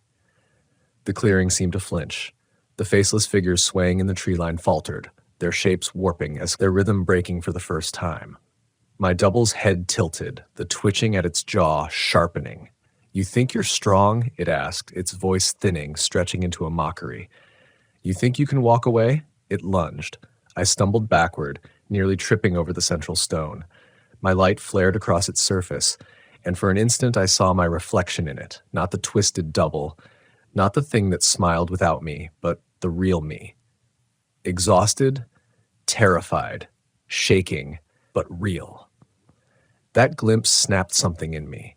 Maybe I couldn't destroy this place, maybe I couldn't erase the cycle, but I could refuse to give it what it wanted most, my surrender.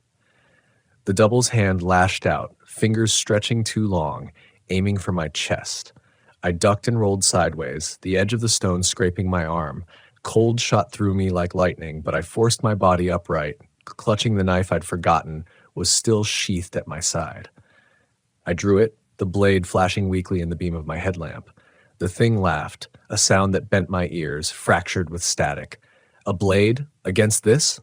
"No," I said, breath heaving. "Not against you. For me." I dragged the edge across my palm, shallow but enough to draw blood. The pain was sharp, real, anchoring me in the body the forest wanted to peel away. My blood dripped onto the dirt, dark and warm, and the ground hissed where it landed, as though it burned the hollow earth. The whispers faltered. The double reeled back, its face spasming. "Stop," it rasped, and now its voice wasn't my voice. It cracked, layered with something ancient, something brittle. I clenched my bleeding fist and held it up. "I am not yours. I am flesh. I am blood, and I am not staying." The forest shrieked. Not wind, not animals, a raw, tearing cry that split the air. The trees writhed, their trunks bending as though in agony. The faceless figures collapsed into smoke, their forms scattering like ash in a storm. The ground quaked, the stones rattling so violently I thought they'd split. My double convulsed, its shape flickering, its limbs twisting into impossible angles. "You'll come back," it screamed, its voice unraveling into static. "You always come back." And it was gone. The clearing snapped into silence, the figures erased, the air suddenly thin and breathable. The stone at the center no longer pulsed. It was just a rock now, slick with condensation. My knees buckled, and I collapsed onto the dirt, my chest heaving, sweat dripping into the soil. For a long time, I couldn't move. The only sound was my own breathing, ragged and uneven. My palm throbbed, blood seeping into the earth. But it was my pain. Mine. When I finally lifted my head, the tree line was just trees again. No faces, no swaying, no whispers. The path behind me stretched dark but open. My truck sat visible through the branches, impossibly close, as though the forest had folded the distance back into itself. I staggered toward it, each step heavy, every muscle trembling. The cab smelled only of old leather and dust when I climbed in. The radio was dead. The windshield showed only my reflection. Frightened, exhausted, but mine. I turned the key. The engine caught on the first try. The headlights illuminated the dirt road ahead, empty and still. And for the first time all night, the clock on the dash read a new time, 3:04 a.m. I pulled away from Pine Hollow without looking back. Not because I thought it was gone, but because I knew it wasn't. The forest had let me go, not because I'd beaten it, but because I'd denied it. For now. As the miles fell behind me and the first gray of dawn touched the horizon, I realized the truth that will haunt me for the rest of my life. The man at the diner had been right. If the forest calls your name, don't answer. Not because you'll die, but because you'll learn that Pine Hollow never forgets, and sooner or later it will whisper for you again. The night was darker than I had ever known. The kind of darkness that swallows the edges of your vision and leaves only a hush that feels too heavy to exist. My name is Lucas. I'm 32, and for the past 7 years, I've chased the kind of solitude that only the deep American wilderness can offer. I had been camping in Zion National Park, a place of soaring red cliffs and jagged canyons that look alive under the moonlight, the terrain almost impossibly carved by time itself. I'd set up my tent in a narrow canyon off the beaten trail, somewhere locals whispered about but few tourists dared to explore. The air was crisp, carrying the scent of cedar and stone, and the only sounds were the occasional rustle of wind through the scrub and the faraway murmur of the Virgin River. I thought I was prepared, equipment checked, maps memorized, and instincts sharpened, but nothing could prepare me for what I was about to hear. I remember lying in my sleeping bag around midnight, trying to will myself to sleep after the long hike up from the trailhead. My muscles ached, my legs were dusted with red grit, and my mind was beginning to quiet, slipping into that fragile state between wakefulness and dream. Then it came, a scream. Not the kind of scream you might hear in a horror movie, not even the harsh cry of an animal caught in a trap. It was longer, drawn out, echoing off the canyon walls in a way that made the rock itself seem to shiver. It was human, I was sure, though nothing in my logical mind wanted to admit it. My first instinct was disbelief. Maybe hikers down in another part of the canyon were pulling a prank, or a coyote had somehow produced a sound I didn't recognize. But the scream returned, closer this time, reverberating in layers that felt impossible, as if it was coming from every direction at once. I grabbed my flashlight, switching it on with hands that were trembling more from adrenaline than cold. The beam carved through the darkness, illuminating sheer rock faces, twisted junipers, and patches of sagebrush, but it revealed nothing. No figure, no movement, nothing that could explain the sound that had rooted me to the spot. I debated retreating to my tent, trying to convince myself I was overreacting, but the screams had a peculiar rhythm, almost like a pulse, and I couldn't ignore the way my chest tightened every time the echo returned. There was something deliberate about it, something that felt like it was watching, testing, or even daring me to follow. I moved cautiously, leaving my campsite, the flashlight cutting through the night as I followed the sound deeper into the canyon. Each step crunched on gravel, my heartbeat thumping in my ears, competing with the low, distant howl of the night. The canyon walls closed in and the temperature dropped sharply. I felt exposed despite the sheer cliffs towering above me.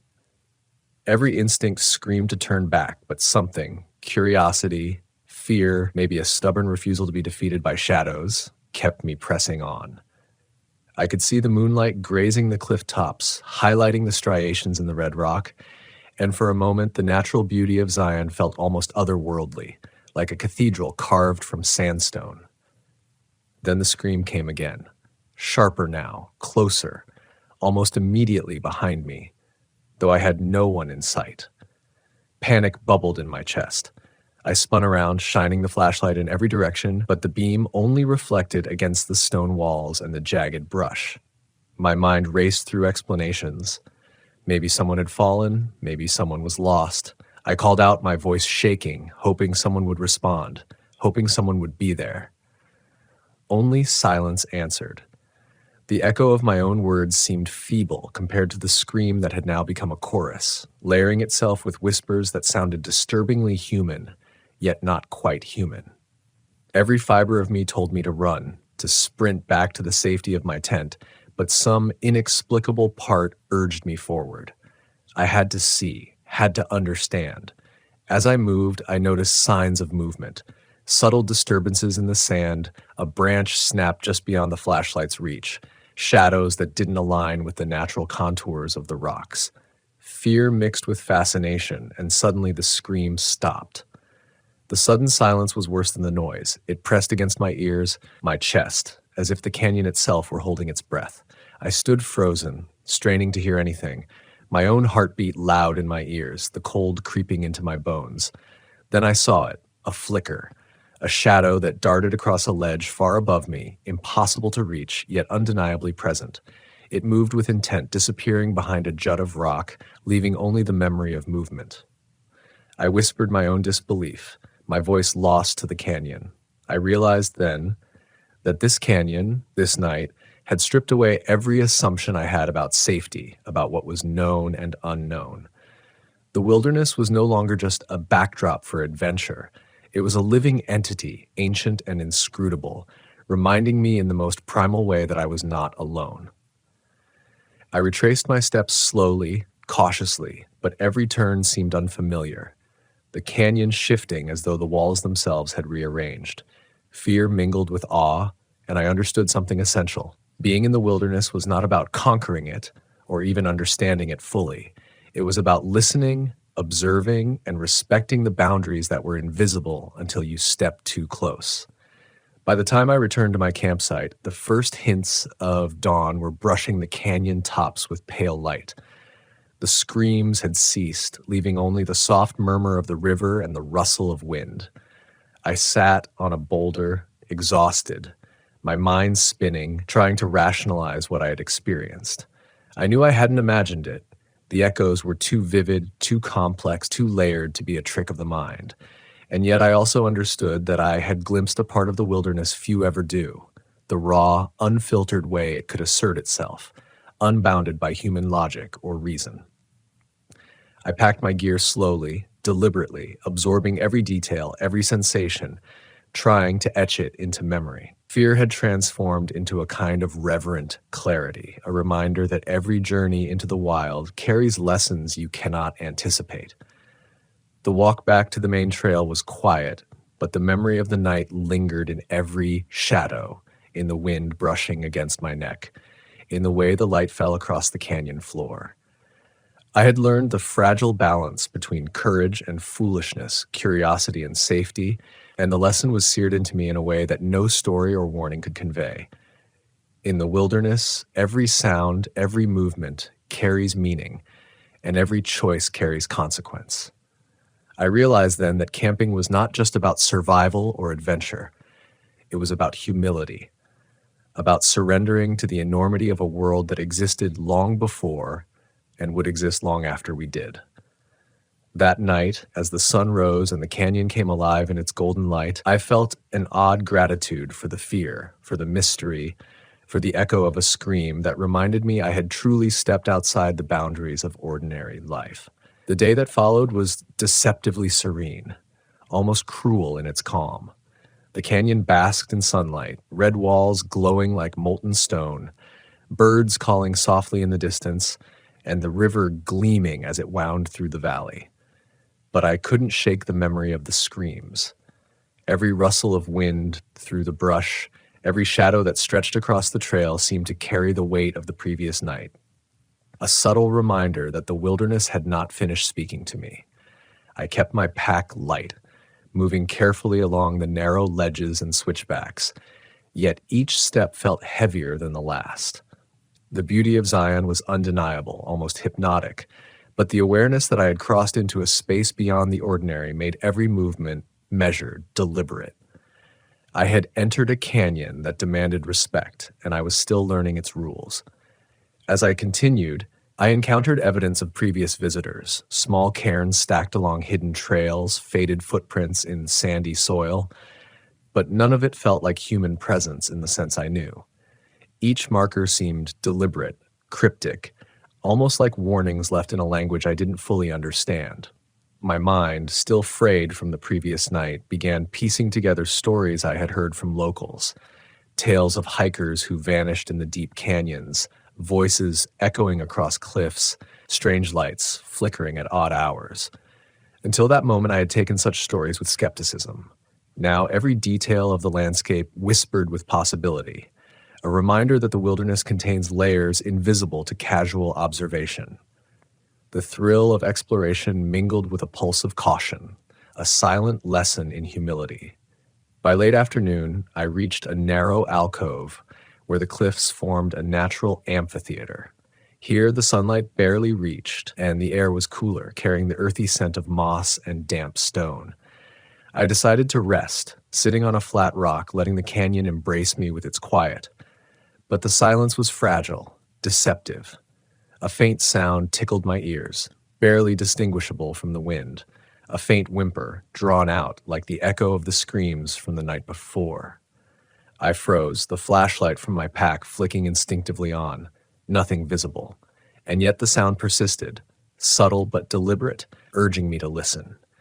It wasn't aggressive, not threatening in a conventional sense, but it was profoundly unsettling, as if the canyon itself were communicating, drawing me closer to an understanding I couldn't yet articulate.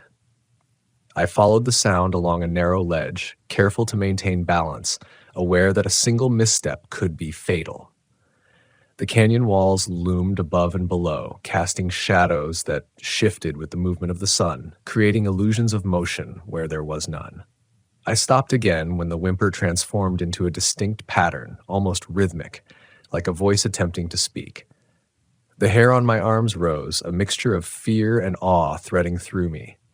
The logic that usually governed my decisions was replaced by instinct, raw and precise. I realized that sometimes survival in the wild is not merely about avoiding danger, but about being attuned to the subtleties of your surroundings, about discerning patterns in what seems like chaos. Hours passed in a strange liminal state. The sun dipped toward the horizon, casting deep shadows across the canyon floor. As dusk approached, the canyon seemed to hold its breath. Then I heard it again, a scream, sharp and sudden, ricocheting off the cliffs, impossible to pinpoint. My breath caught in my chest, my muscles tensing in anticipation. I had faced the sound before, but now with fading light and lengthening shadows, it carried a different weight, almost accusing, almost pleading. I shined my flashlight toward the cliffs, scanning every crevice, every shadow, but there was nothing. And yet the echo lingered, folding into the canyon as though it had always belonged there, and somehow I belonged too. In that moment, I realized the canyon had shifted my perception entirely. Fear was no longer just an emotion. It had become a teacher. Every step I took, every sound I registered, every shadow that flickered in the periphery of my vision was part of a lesson in presence, awareness, and respect. I thought about the lessons I had learned from previous camping trips, the need for preparedness, the humility required in the face of raw nature, the recognition that control is often an illusion. But this was different. This was a direct confrontation with the unknown, a reminder that the wilderness holds mysteries that cannot be cataloged or rationalized. It demands patience, attentiveness, and a willingness to accept that some questions will never be answered. Night fell completely, and I found myself setting up camp again, deeper in the canyon than before. The darkness was dense, almost tangible, pressing in from all sides. I lit a small fire, the warmth a fragile shield against the vast, enveloping black. The screams returned intermittently, distant and layered, weaving through the canyon walls, reminding me of the limits of human perception. I kept my flashlight within reach, my gear organized meticulously, and I sat by the fire, reflecting on the night's events. The fear that had initially paralyzed me had transformed into something else. An acute awareness of life's fragility, a deep-seated respect for forces beyond my understanding. I realized that true courage in the wilderness is not the absence of fear, but the capacity to move forward despite it, with mindfulness and humility guiding every action. Sleep was fleeting, punctuated by brief, uneasy dreams, where shadows morphed into shapes and whispers filled the air. I woke at intervals, ears straining, heart alert, yet each time the canyon greeted me not with harm, but with silent observation. By dawn, I was exhausted yet exhilarated, the duality of fear and wonder coursing through me like a current. I packed slowly, absorbing every detail.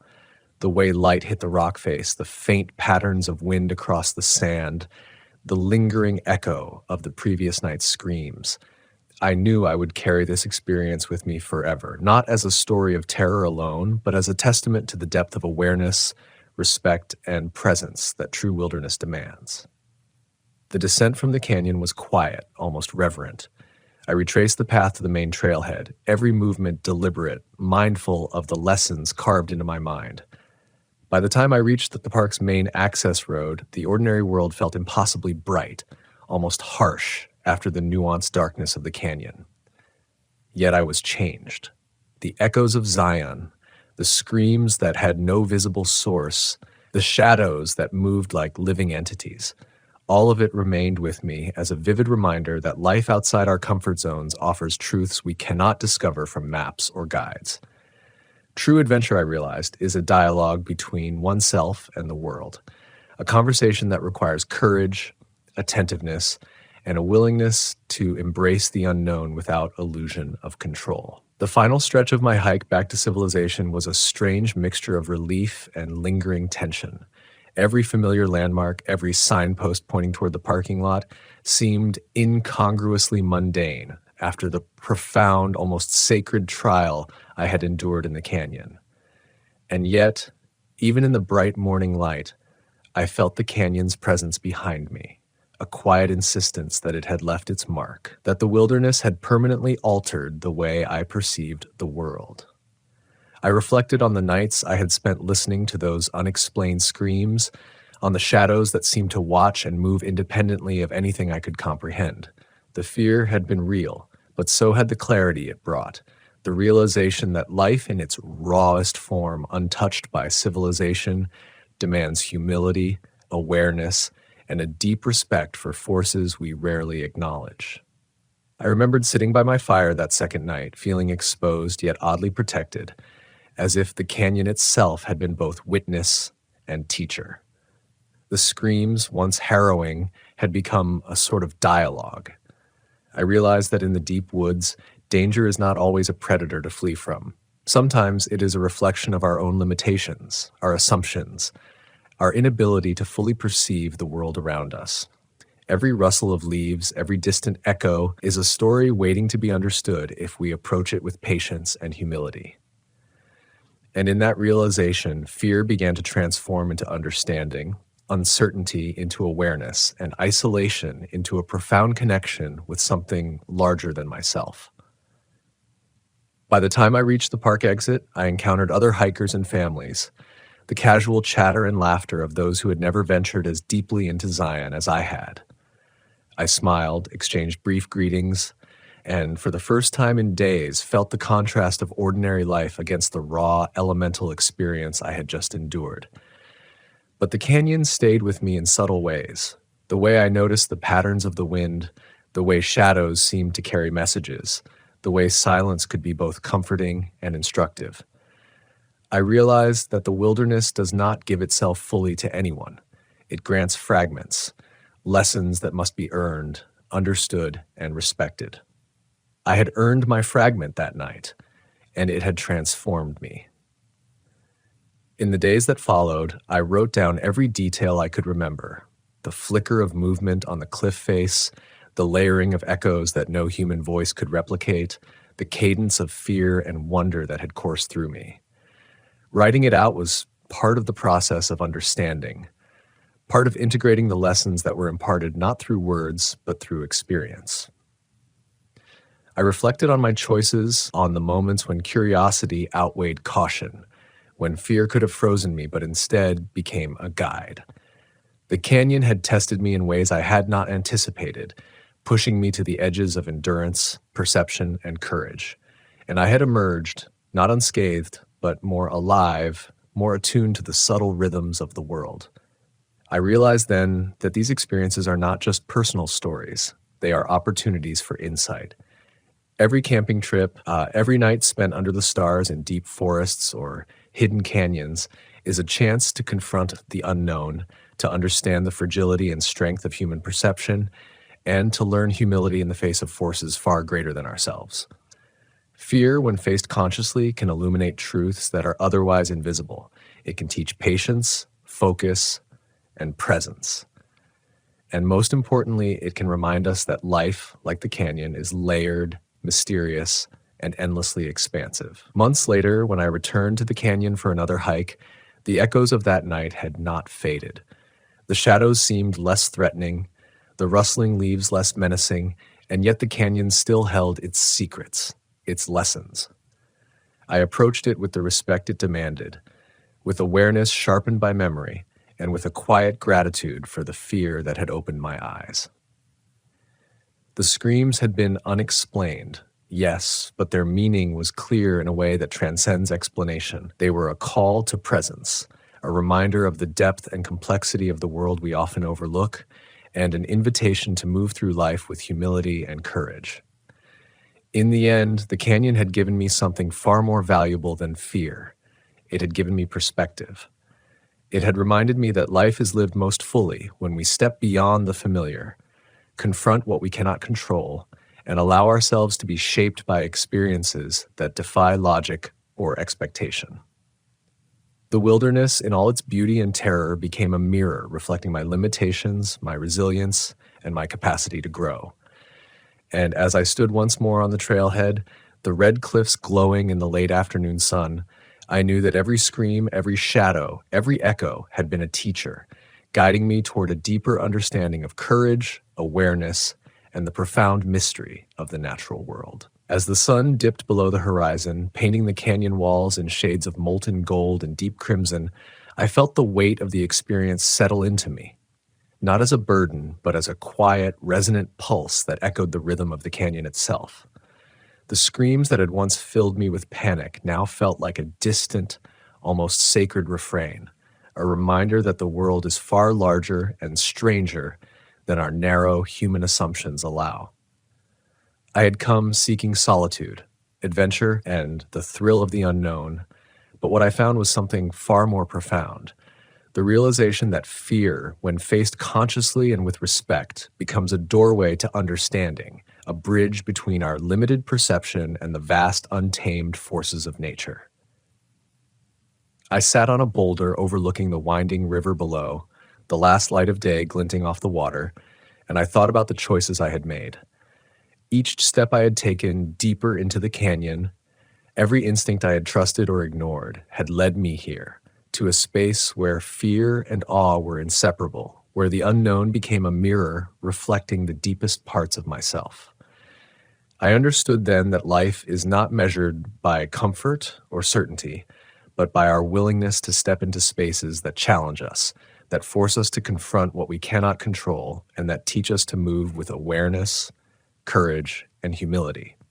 The wilderness had been merciless, yes, but also instructive, revealing the profound truth that the things we fear most often hold the keys to our growth.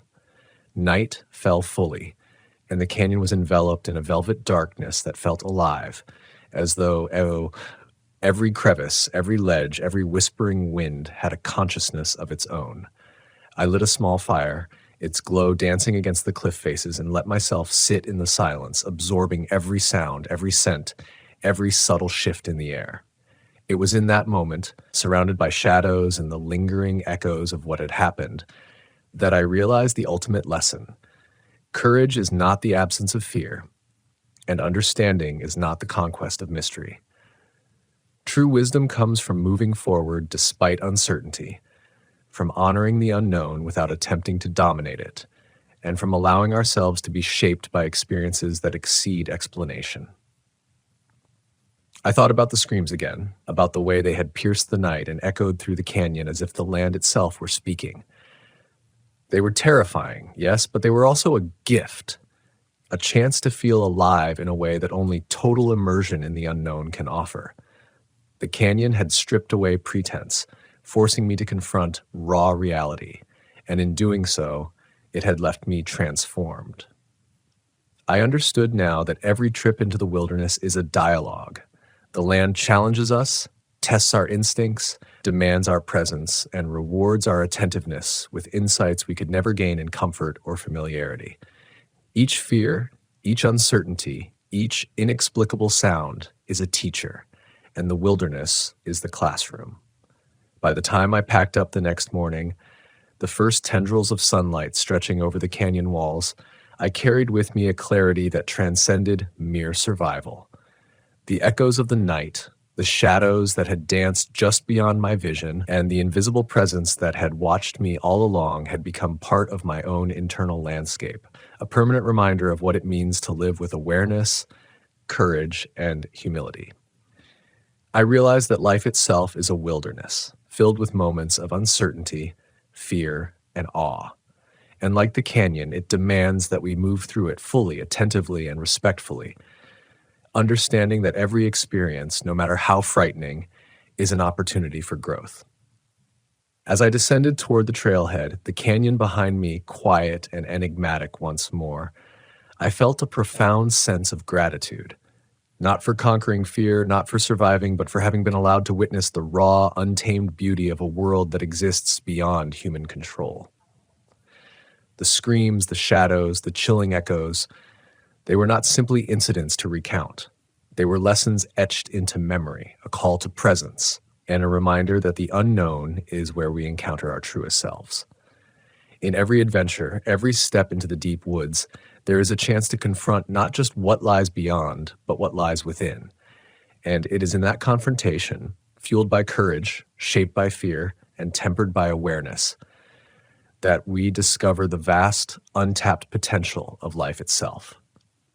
Standing at the edge of the trailhead, watching the sun illuminate the canyon one last time, I understood that the wilderness had given me more than a story. It had given me a lens through which to view every challenge, every uncertainty, every fear in my life. The screams that once filled me with dread now echoed within me as a rhythm of resilience, a reminder that true courage is inseparable from vulnerability, and that the most profound lessons often arrive cloaked in fear. And in that quiet, sun-drenched moment, I felt the enduring truth of every expedition, every risk, every moment spent beyond comfort. The world is vast, mysterious, and beautiful, and the human spirit is capable of moving through it with grace, awareness, and awe. I began the final stretch of my journey with a slow, deliberate pace, letting each step imprint itself in memory. The trail, now bathed in the morning glow, seemed ordinary at first, but I knew better. Every rock, every bend, every whisper of wind carried a history I could sense, but not fully name. It was as if the canyon had shifted my perception permanently, teaching me to notice details I once ignored. The subtle sway of a juniper in the breeze, the way sunlight pooled in a hidden crevice, the faint, lingering echoes that danced at the edge of hearing. I realized that the world had not changed, the canyon had not altered, but I had. I had become attuned to the unseen, the unheard, the unexplainable, and that awareness was a gift I would carry forever. As I walked, I reflected on the fear that had first gripped me. Fear is often seen as a weakness, but I had learned to see it differently. Fear is a signal, a guide, a way for the world to communicate with us when logic falls short. The screams, the shadows, the whispers of the canyon, they were terrifying, yes, but they were also vital. They forced me to pay attention, to listen, to engage with the unknown rather than flee from it. And in doing so, I discovered something extraordinary. The intersection of courage and humility, the space where humans can move freely within the vastness of the natural world without arrogance, without pretense, without trying to dominate what cannot be controlled. By the time I reached the parking area, the mundane world awaited. Cars, signs, and tourists bustling about, oblivious to the mysteries that lay just beyond the trailhead. Yet, even in this ordinary landscape, I carried the imprint of the canyon. The experience had changed the way I viewed time, space, and the subtle rhythms of life. Every encounter, every decision, every movement in the wilderness was now a metaphor for life itself. Awareness matters, courage matters, and understanding comes not from dominance, but from presence. I realized that what I had feared was not the canyon nor the screams, but my own limitations in perceiving and respecting the vastness of the unknown. As I drove away, leaving the canyon behind, the lessons stayed with me, echoing more vividly than the screams ever had. I thought about all the people who will never hear the echoes of Zion at midnight, who will never confront the raw edge of fear in a place untouched by human expectation. I felt a quiet gratitude for having been among them, for having been tested and reshaped. And I understood that true adventure is never about conquering the unknown. It is about meeting it on its own terms, learning from it, and allowing it to transform you in ways you cannot anticipate. That night, lying in a bed far from the canyon, I closed my eyes and could still hear the layered echoes of those screams, not as terror, but as a melody of awareness. They reminded me that the wilderness is always speaking, that life itself is always speaking, and that the most profound lessons arrive when we are willing to listen fully, without resistance, without expectation. Every step I take, every choice I make, carries the potential for fear, for wonder, for growth. And every time I return to the woods, I know that I will carry the rhythm of the canyon within me, the delicate, terrifying, beautiful rhythm of a world that is alive, vast, and waiting to teach those who dare to pay attention. In the end, the screams of Zion were never a warning. They were an invitation to step fully into life, to confront the unknown, and to embrace the raw beauty of existence with humility and courage. I emerged from that canyon not as a conqueror, but as a witness to the power of fear transformed into insight, to the wilderness teaching without words, and to the extraordinary clarity that comes when we allow ourselves to be truly present. And though the echoes may fade from memory with time, their lessons remain, an enduring reminder that life, in all its uncertainty and mystery, is richest when we meet it with open eyes, an open heart, and the courage to step into the darkness, knowing that light, understanding, and growth are always waiting on the other side. The woods don't forget you. That's what I realized standing in the silence of the Adirondacks long before fear had a name that night. My name is Daniel. I'm 34, and I've spent more nights under the stars than I can count, sometimes chasing peace, sometimes running from the noise of the world. I thought I knew what it meant to camp in the deep forest. I thought I understood the rhythm of owls, the sigh of pines, the sudden snap of a branch that makes your heart race, but later proves to be nothing more than a curious raccoon. But nothing prepared me for what I saw at 2:15 in the morning. The glow in the tree line, the eyes that didn't belong to any creature I knew, staring back at me like they had been waiting all along. I had driven up into the High Peaks region with nothing but my pack, a borrowed tent, and the stubborn idea that solitude would fix something restless in me. The trailhead was nearly empty, the kind of off-season lull where the air smells like wet earth and the promise of rain.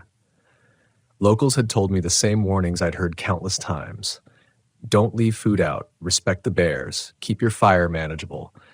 But there was one man, an older hiker with a heavy Adirondack accent, who leaned in closer than necessary and said, "Don't wander near the tree line after midnight. You'll see what you're not supposed to see." He said it half like a joke, half like confession, and then walked away before I could ask him what he meant. That night, alone at my chosen site, tucked against a low ridge, I replayed his words in my head. The sky was star-thick, cold, and vast. I had built a small fire, enough to warm the air and cast a circle of safety in the dark. Every camper knows that firelight becomes a fragile shield. You believe it keeps danger out, but it also blinds you to what stands just beyond. I cooked beans out of a tin, listened to the distant rush of unseen water, and told myself this trip would be uneventful. But when I lay back against my pack, when the fire dimmed to embers, that stillness of the forest didn't soothe me. It pressed in. At first, the noises were ordinary. A twig snapped where deer should have been. An owl shifted from one branch to another, its wings dragging silence across the canopy. But then there was a pause, a too-complete silence that made the back of my neck prickle. You don't realize how much life fills the woods until it stops. And in that absence, I felt watched. Not glanced at, not casually, noticed. The kind of scrutiny that makes your pulse thrum in your ears. I sat up, tried to steady my breathing, told myself it was nerves. But the firelight flickered, caught on something at the edge of the trees, and I froze. Two small orbs, faint at first, hovered in the dark. They weren't lanterns, too still for that. They weren't stars, too low for that. They were eyes, glowing, pale green, like the glass marbles kids lose in the dirt. My first thought was animal, a bobcat, maybe, or coyote. But they didn't blink, they didn't move. They just stared, unwavering, as though testing me. I rose to my feet slowly, forcing my hands not to tremble. "Hey!" I called too loud, my voice swallowed by the night. Nothing stirred. No shuffle of paws, no retreating crash through the underbrush. Just silence, and those eyes burning steady from the tree line. I wanted to believe I was imagining it. Fatigue, hunger, the old man's warning gnawing at my subconscious, but I couldn't look away. Minutes passed, maybe longer, maybe shorter. Time didn't feel real anymore, and I realized the eyes were higher than they should have been. Not at the level of a crouching predator. They were near the height of my own gaze, and that realization, that alignment, nearly made me step back into the fire. Because whatever it was out there, it wasn't hiding. It was standing. Fear does strange things. It made my mouth dry and my mind sharp all at once. I thought of every mistake I'd made in preparation. No partner, no real weapon, no cell service out here where the trees choke the sky. I could only rely on instinct. So I did the thing they tell you never to do when faced with the unknown. I approached, just one step closer to prove to myself it wasn't real, that it would scatter like every deer I'd startled before. But when I moved, so did it. Not closer, not away, but in exact rhythm. My step was mirrored. My breath came short, shallow. It was then I understood why the old man hadn't elaborated. Some things can't be explained without unraveling you. I stood there, locked in that silent exchange, firelight fading to shadows, and I felt a truth settle over me heavier than the night itself. This was no chance encounter. Those eyes hadn't stumbled upon me. They had been waiting. And somewhere deep inside, beneath the fear, a harder thought took root. Maybe I had been the one led here, drawn to this ridge, to this exact moment in the woods that do not forget. The fire was nearly out when I realized my own reflection was trembling inside those eyes. That detail kept me pinned in place as though stepping back would break something fragile and dangerous at once. The coals hissed and cracked, the last sparks dissolving into the black, and still those eyes glowed. The air grew colder, sharp against my lungs. My breath fogged in a way it hadn't earlier in the night, as though the temperature had dropped just around me, just for this exchange. And I knew in my gut that if I let the dark swallow my camp completely, I'd never understand what was waiting there. I'd only suffer what it intended. So I fed the fire. My hands fumbled through the pack, dragging out anything that would catch, snapping branches over my knee, tossing them into the dying orange mouth. The flames licked upward, lights swelling in frantic hunger, and for a moment I thought it would reveal everything, tear the mask off the night. But when the fire rose, the eyes didn't fade back.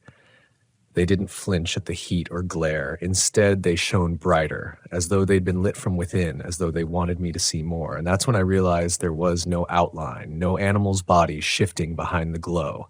There was nothing else at all. Just two eyes in the dark, burning steady in the tree line. I spoke again, quieter this time. "What do you want?" It sounded pathetic, too human in a place that had just denied humanity. My voice barely reached the edge of the ridge. The silence answered first, heavy, pressing down. Then faint, so faint I thought it was my own imagination, the sound of breathing. Long, slow, deliberate. Not the pant of a predator, not the shifting gasp of an animal, but the cadence of lungs, expanding and collapsing, measured as though to say, "I hear you. I wanted to run." Every cell in me screamed it, but my legs didn't obey. My father used to say when teaching me to hike as a boy, "The woods don't forgive panic. You'll break your ankle or worse if you rush blind." Those words circled in my head, a rhythm against the fear, and I stood there gripping my knees like an anchor until my knuckles burned white. I couldn't tell if the lesson was saving me or dooming me, but it kept me still. Time thickened. The forest didn't resume its chatter. My fire raged too high, snapping, throwing sparks against the night, and still nothing moved in the tree line but those eyes. I thought of the man's warning again, "Don't wander near the tree line after midnight," and realized he hadn't said it to scare me. He'd said it because once you saw them, you couldn't unsee. That was the real danger. That stare would live with me, follow me, even if I survived the night. The first shift came without warning. The eyes blinked. Once, slow. And the way they did, it wasn't like a human blink. It was like shutters closing over a lantern, lids too heavy, too deliberate. When they opened again, they were closer. Not much, maybe a few feet, but unmistakably closer. My heart slammed into my ribs so hard it felt like the trees themselves would hear it. I backed up until I felt the heat of the fire at my calves, the hair prickling against the flames. The eyes didn't advance again, but the message was clear. The boundary was theirs, not mine. Every camper knows you make camp in a space borrowed from the wilderness, and you honor it like a guest.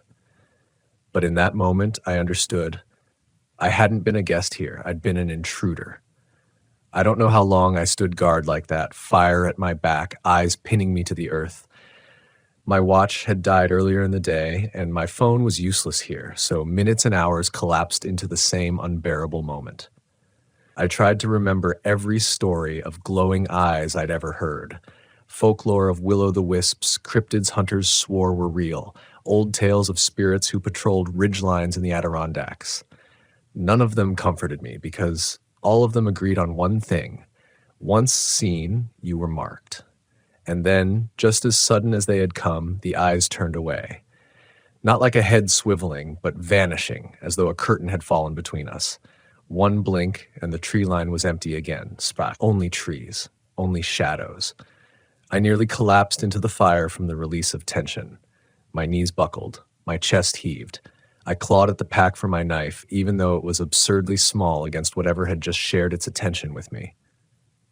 But the relief didn't last. Because when I staggered back to the tent, when I crouched to crawl inside and zip myself away like a child hiding under covers, I saw it, imprinted in the soil, right before the flap. 2 footprints. Not boots, not bare human feet, but elongated impressions, toes stretched like claws, pressed deep as though from a weight heavier than any man. Still fresh, edges sharp. Facing my tent. I didn't sleep that night. I sat with the fire burning wastefully high, feeding it every branch I could scavenge within arm's reach, listening to the forest remain dead quiet until the first crack of dawn. And when the light finally painted the ridge, Birds resumed their calls as if nothing had happened, as if the night had only been a dream. But the prints were still there. By sunrise, my resolve had broken. I packed fast, clumsy, slamming gear into the bag without rhythm or care. The trail back was long, harder than I remembered, roots snaring my boots, branches clawing at my jacket, as though the forest itself was urging me to turn back. I didn't stop until I reached the gravel lot. My car still parked where I'd left it, dew glistening across its hood. I thought leaving would free me, that the world of roads and engines would separate me from whatever had stood at the tree line. But when I turned the ignition, when the engine caught and the radio flickered alive, the first thing I heard wasn't music. It wasn't static. It was breathing, slow, steady, deliberate, filling the speakers. I killed the engine. The sound stopped. My heart nearly did too. That's when I realized the old hiker's warning hadn't been about avoiding the tree line. It had been about surviving the knowledge that the tree line might follow you home. I drove south on the interstate with my knuckles white on the wheel, the Adirondacks fading behind me in the mirror but refusing to leave my chest. Every tree that lined the highway blurred together into the same tree line, the same wall of shadow where I had first seen those eyes. I told myself it was over, that whatever I had witnessed belonged to that ridge, that valley, that patch of forest. But deep down, I knew better. There are some encounters that don't stay pinned to a place. They cling to you, as if by watching, they've claimed something. By the time I reached the small town outside the park, daylight was in full force, and I stopped at a diner just to remind myself the world still ran on eggs and coffee and the laughter of strangers. The waitress poured me a cup, asked how my trip was, and I almost told her. But the words stopped in my throat. How do you explain glowing eyes that don't blink like any living thing, footprints pressed deep in soil where no body stood, breathing that crawls through your speakers? You don't. You just say, "It was quiet," and let her smile at your answer. But when she walked away, I caught my reflection in the diner window, and for the briefest moment before I blinked, my eyes glowed, faint, green, just like the tree line. I nearly overturned my cup reaching for the glass, desperate to prove it wrong. Normal eyes stared back at me, brown, tired, human, but the image wouldn't leave. It burned in my mind like a second memory layered over the first. I tried to shake it off, to bury myself in the comfort of routine. Back home, I unpacked, washed my gear, folded the tent like I hadn't nearly abandoned it in panic. But the woods don't forget. They don't forgive. That night, when I lay in bed, I woke at 2:15 a.m., sharp, my body jolting awake like an alarm set by something outside myself. The room was dark, but not empty. In the corner between the dresser and the wall, faint orbs hovered. Not bright, not as piercing as the Adirondacks, but there, steady, watching. I sat up so fast I almost fell from the bed. I fumbled for the lamp. When the light flooded the room, the corner was blank. Empty wall, stacked books, the hum of the house at night. My breath wouldn't slow. My hands shook as though I just sprinted through the woods again. I told myself it was trauma, some kind of waking dream. But then I smelled it. Pine. Damp earth. The same scent that had hung in the air up on the ridge. And I knew this wasn't imagination, it was presence. The next day, I drove to the library. I wanted answers, stories, even lies that might make sense of what I'd seen. I flipped through books of Adirondack folklore, ranger accounts, native legends. Some spoke of keepers that guarded ridge lines, spirits that morrows who trespassed after hours. Others told of eyes in the woods that were never animal, always something older, patient, not bound by flesh. None of the stories gave me a way out. They only confirmed that I was not the first, and I would not be the last. The old hiker's words replayed in my mind. Don't wander near the tree line after midnight. He hadn't said, don't look. He hadn't said, don't acknowledge. He'd said, don't wander. Which meant he knew, once you were seen, the tree line followed. And so I tried to live with it. But every night, always at the same time, I woke to the same sensation. Not always eyes. Sometimes it was the breathing, steady and measured, threading through my vents, rising from the floorboards. Sometimes it was silence so complete that I could hear my own heartbeat echo off the walls. And sometimes when I stared too long at the window, I swore I saw movement in the reflection, something standing taller than me, waiting at the glass. I became cautious. I taped blankets over the windows. I stopped driving after dusk. I turned the radio off permanently because the last time I tried, the static had whispered my name. Friends noticed I grew pale, that I jumped at simple noises. I told them work was stressful. I didn't mention that the woods had come home with me. But the breaking point came 2 weeks later. I was walking home from the store, grocery bag cutting into my palm, when I saw it in full daylight. Across the street, beneath a row of trees, 2 orbs burned faint and green. Not headlights, not sunlight on glass. Eyes. They didn't blink. They didn't look away. People passed by, cars rolled on, life continued, and no one else noticed. Only me. That's when I understood. The tree line wasn't a place anymore. It was a boundary, and it had shifted. It wasn't about the Adirondacks, not about ridges or midnight warnings. It was about me. I dropped the bag. Eggs cracked across the pavement, milk bleeding into the gutter. I didn't care.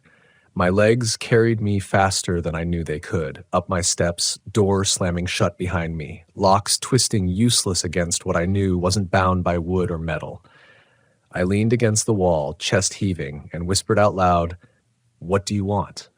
The silence that followed was worse than any sound. But when I finally gathered the nerve to lift my head, to look at the mirror by the entryway, the answer was there. My reflection stared back. Only this time, the eyes glowed bright green, and the mouth, though mine, was smiling. I smashed that mirror with the first thing I could grab, a ceramic bowl from the table, shards scattering like frozen raindrops across the floor. For a moment, I felt a surge of control, like I had broken whatever tethered those eyes to me. But glass only multiplies what it reflects. Each fragment, each jagged shard threw back a dozen versions of my face, and in every one of them, the eyes glowed. Some brighter, some dimmer, all watching me from 100 angles I couldn't escape. My breath came ragged, my pulse hammering in my ears. It felt like the whole house tilted, like gravity no longer knew which way was down. I swept the pieces into a trash bag, tied it, hauled it outside as though distance mattered. When the lid slammed shut on the garbage bin, I leaned against it, chest tight, and stared up at the sky. Clouds churned, heavy, thick, and for a heartbeat I swore the tree line of the Adirondacks had etched itself against the horizon, even here, miles away. Tall, dark spires of trees that didn't belong to this town. The woods were rewriting the world around me. That night, I didn't try to sleep. I sat in the living room with every light blazing, curtains drawn, television running with no sound. Midnight crawled by, 1 o'clock, 1:30. My body trembled with exhaustion, eyelids dragging heavy, death, but fear kept me awake. And then, like a hand on my shoulder, it came again, 2:15 a.m. My head snapped up, though I hadn't heard anything. The air shifted. The house seemed to breathe. And from the corner of the room, those eyes bloomed in the dark. Not faint, not subtle. Bright, alive, sharp green orbs pulsing like heartbeats. I couldn't move. The body obeys terror in 2 ways, flight or freeze, and I was nailed to the spot. The eyes hovered closer, each pulse of green like a slow advance, and though no body followed, I could feel its weight pressing across the floorboards. It exhaled, long and deep, and the lights in the room flickered as though the house itself bowed under its breath. For the first time since the Adirondacks, I spoke not out of fear but out of desperation. Why me? Why follow me? My voice cracked, thin against the vastness that filled the room. The reply wasn't words, not in the way we know them. It was something poured into my mind, raw and undeniable. A knowing, a flash of memory that wasn't mine. I saw the ridge again, but older, untouched, primordial, before any hiker set foot there. Figures stood at the tree line, eyes glowing green, countless, patient. They weren't predators. They weren't protectors. They were watchers. And I was not the first they had chosen. They had been choosing for centuries, marking those who crossed their gaze, carrying the forest into their lives wherever they fled. The vision left me gasping. My hands clawed at the carpet like I could rip the images out of my skull. When I blinked, the eyes were gone. But the silence that followed was worse, because I knew the truth now. There was no escape. Days blurred. I stopped working, stopped calling friends. Sleep became a rotation of jolts, awake at 2:15, eyes hovering in corners, breathing filling the vents, and sometimes, most terrifying of all, my own reflection whispering to me when my lips had not moved. Always the same message, low and steady. You belong to the tree line. I thought of leaving. Driving west, burning the road until the Adirondacks were nothing but a line in memory. But each time I planned, something broke. The car battery dead, the road closed, an illness that pinned me in bed. It was as if the eyes had already woven into my fate, pulling strings I couldn't see. The climax came one storm-heavy night. Rain hammered the roof, thunder rolled like the growl of something massive, and the power cut out, plunging the house into perfect black. At 2:15, without any light, the room exploded in green glow. Dozens of eyes circling the walls, ceiling, floor, not just two anymore, a legion. My body convulsed with panic. I shouted, screamed, begged, but the sound bounced back hollow. The eyes closed in, not with steps, but with presence, like they were folding the space between us. My chest heaved, my vision blurred. And then, in the middle of it all, my own voice rose, not from my throat, but from every corner of the room, whispering in unison, "Let go. You're part of us now." I don't remember collapsing. Only the sensation of falling backward into moss, the smell of pine and earth thick in my lungs. When I opened my eyes, dawn was spilling through the window. My house was whole again, quiet, ordinary. No glowing eyes. No breathing, only silence. But when I stood and looked in the mirror, my face was mine. My eyes were brown, except deep in the pupil. If I stared long enough, there it was. A flicker, a glow, faint, but alive. And I understood that I hadn't survived the tree line. I had joined it. The Adirondacks didn't end when I left the ridge. The woods had grown inside me. And one night soon, when someone else makes camp where they shouldn't, when they linger at the edge of firelight too long, they'll see me, my eyes, watching, and the cycle will begin again. The lesson is heavier than the pack I carried into those mountains, heavier than the silence that pressed on my chest at 2:15 a.m. The woods are not just scenery, not just trails and campfires and laughter under the stars. They are alive and they remember. Every footprint you leave sinks deeper than you think. Every gaze you hold too long can gaze back. I learned this too late, when my arrogance told me the forest was mine to borrow, when I thought solitude meant safety. It does not. The woods do not grant solitude. They grant witness. And once the tree line has witnessed you, you belong to it forever. I speak this now not to scare you away from the Adirondacks, not to tell you never to camp, never to chase that wild freedom of sleeping where the night presses close. But know this. There are rules the maps won't show you, rules older than warnings about bears or fire bans. When a local lowers his voice and tells you not to wander, when his words seem too simple to matter, listen. Because hidden in that simplicity is survival. And survival is never about strength, it is about respect. I lost mine the moment I let curiosity override caution. I stared too long into eyes that weren't meant to be seen, and now they live inside me. I've become the thing I feared. I still walk among you. I still eat breakfast in diners, pump gas at stations, smile at neighbors. But at night at 2:15, the tree line calls and my eyes glow. I feel the pull of the ridge no matter how far I run. I know someday I'll vanish into it for good, swallowed by the same silence that claimed others before me. But until then, I pass the warning forward. If you are camping and the fire fades, if the woods fall too quiet and you feel a stare pinning you still, do not meet it. Do not linger. Do not let it see you wonder. Turn away. Feed the fire. Retreat to sleep. Because once you truly see it, once you let those eyes into you, there is no turning back. The forest takes more than footsteps. It takes futures. The Adirondacks stand eternal. Trees clawing at the sky, mist threading the valleys, ridges holding stories no ranger will write down.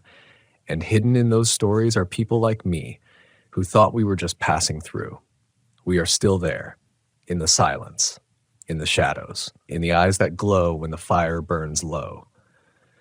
So the next time you pitch your tent, the next time the stars stretch endless above and you feel small and human and free, remember that freedom is never without witness. The woods are watching, the tree line is waiting. And if you hear your name whispered in the dark, if you see the faint green orbs hovering where no lantern should be, know that it is not an invitation. It is a claim. I carry it now in every reflection, in every restless dream, in the breath that sometimes doesn't feel like my own. And I promise you this, the eyes will find you too if you forget the truth I bled to learn. The woods don't forget you. They never did. They never will.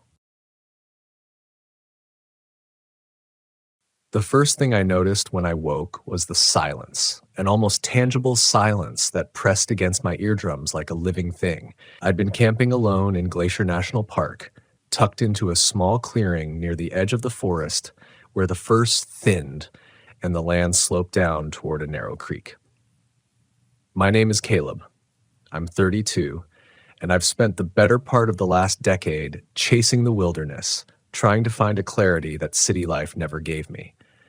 I arrived here late the evening before, following a narrow dirt trail that seemed to vanish between towering pines. The sun had been setting like molten gold when I found the small clearing, my Volkswagen camper rattling along the last stretch of loose gravel. I set up my tent quickly, half distracted by the rising chill and the creeping shadows that seemed to stretch longer than the fading light should have allowed. There was an unnatural calm, a sense that the forest had paused just to watch me, and at the time I brushed it off as imagination, the way city folks imagine shapes in the clouds, harmless, almost comforting. I built a small fire, enough to keep the chill at bay, and I remember staring into it, watching the sparks spiral like tiny celestial bodies escaping into the darkness. The stars came alive overhead, each one sharper and colder than I ever remembered seeing. The wind whispered through the trees, carrying scents of damp earth and pine resin, the subtle hint of snow from the higher peaks that still clung stubbornly to their craggy summits. As the fire dimmed, I lay in my sleeping bag, listening to the creek burble softly nearby, feeling a rare peace descend like a quiet, protective weight. Sleep came easily, but not deeply. The kind of light sleep that keeps you conscious of every distant sound, every shifting shadow. It was dawn when I woke again, not to the soft, golden light that usually fills the forest in the early morning, but to an odd gray stillness, as if the world had muted itself. My tent flap stirred softly in the wind, and that's when I saw them. Footprints. They weren't human, or at least they didn't belong to anything I could immediately identify. They circled my tent in tight, deliberate arcs, cutting through the thin frost on the grass and leaving deep impressions in the soft earth. I froze, staring down at them, my body straining to reconcile logic with instinct. The prints were too uniform, too careful, as if something or someone had been pacing, watching, marking the night in a ritual I hadn't noticed until morning. A part of me wanted to dismiss it, to call it deer or some other animal, but instinct whispered that this was different, that it was deliberate, that it had been close enough to touch the fabric of my tent while I slept. I slipped quietly out of the tent, my breath pluming in the cold air, and followed the trail with slow, deliberate steps. They curved and bent in ways a deer or elk never would, circling back on themselves, sometimes close to where my sleeping bag had been, sometimes fading into the trees before looping back. My hands shook slightly, not from cold, but from a realization that I was no longer alone in a way I could rationalize. Every rustle in the underbrush, every snap of a twig made my heart lurch as though it might leap out of my chest. Yet, amid the fear, a strange curiosity took hold. Who or what had been here, and why had it circled me instead of passing through? Part of me, the part I usually call my adventurous self, wanted to stay and find out. The other part, the more primal, screamed to leave, to disappear back into the safety of roads and people. I went back to the tent to grab my pack. telling myself I'd move deeper into the park, away from this clearing. That's when I noticed it, a subtle shift in the frost near the tent's opening, like a faint indentation, almost as though something had pressed its face against the canvas. I remember freezing, staring at it, my imagination running wild, conjuring every possible explanation: bear, wolf, some other creature I didn't recognize. But the prints didn't match any tracks I knew, and the closer I looked, the more impossible it felt. They seemed careful, intentional, almost human in their rhythm. Though the size was wrong, the shape distorted in ways I couldn't reconcile with anything I'd ever seen. That's when a realization hit me. Whatever had come near my tent had been observing me, watching, maybe even waiting for me to wake. And that thought, more than the cold or the gray dawn, made my skin crawl. I gathered my things silently, glancing repeatedly into the tree line, listening for any sign that I wasn't alone. The forest seemed alive in a way it hadn't the night before, as if every tree, every shadow was part of a larger awareness I had no right to intrude upon. The footprints, however, didn't lead away. They circled, always returning, and I realized that even as I left, I carried their presence with me. Each step forward felt heavier than the last, burdened by an invisible weight, the sense that the forest itself was aware of my movements. I didn't run, not yet. I kept a steady pace, head high, pack secured, trying to keep logic over fear.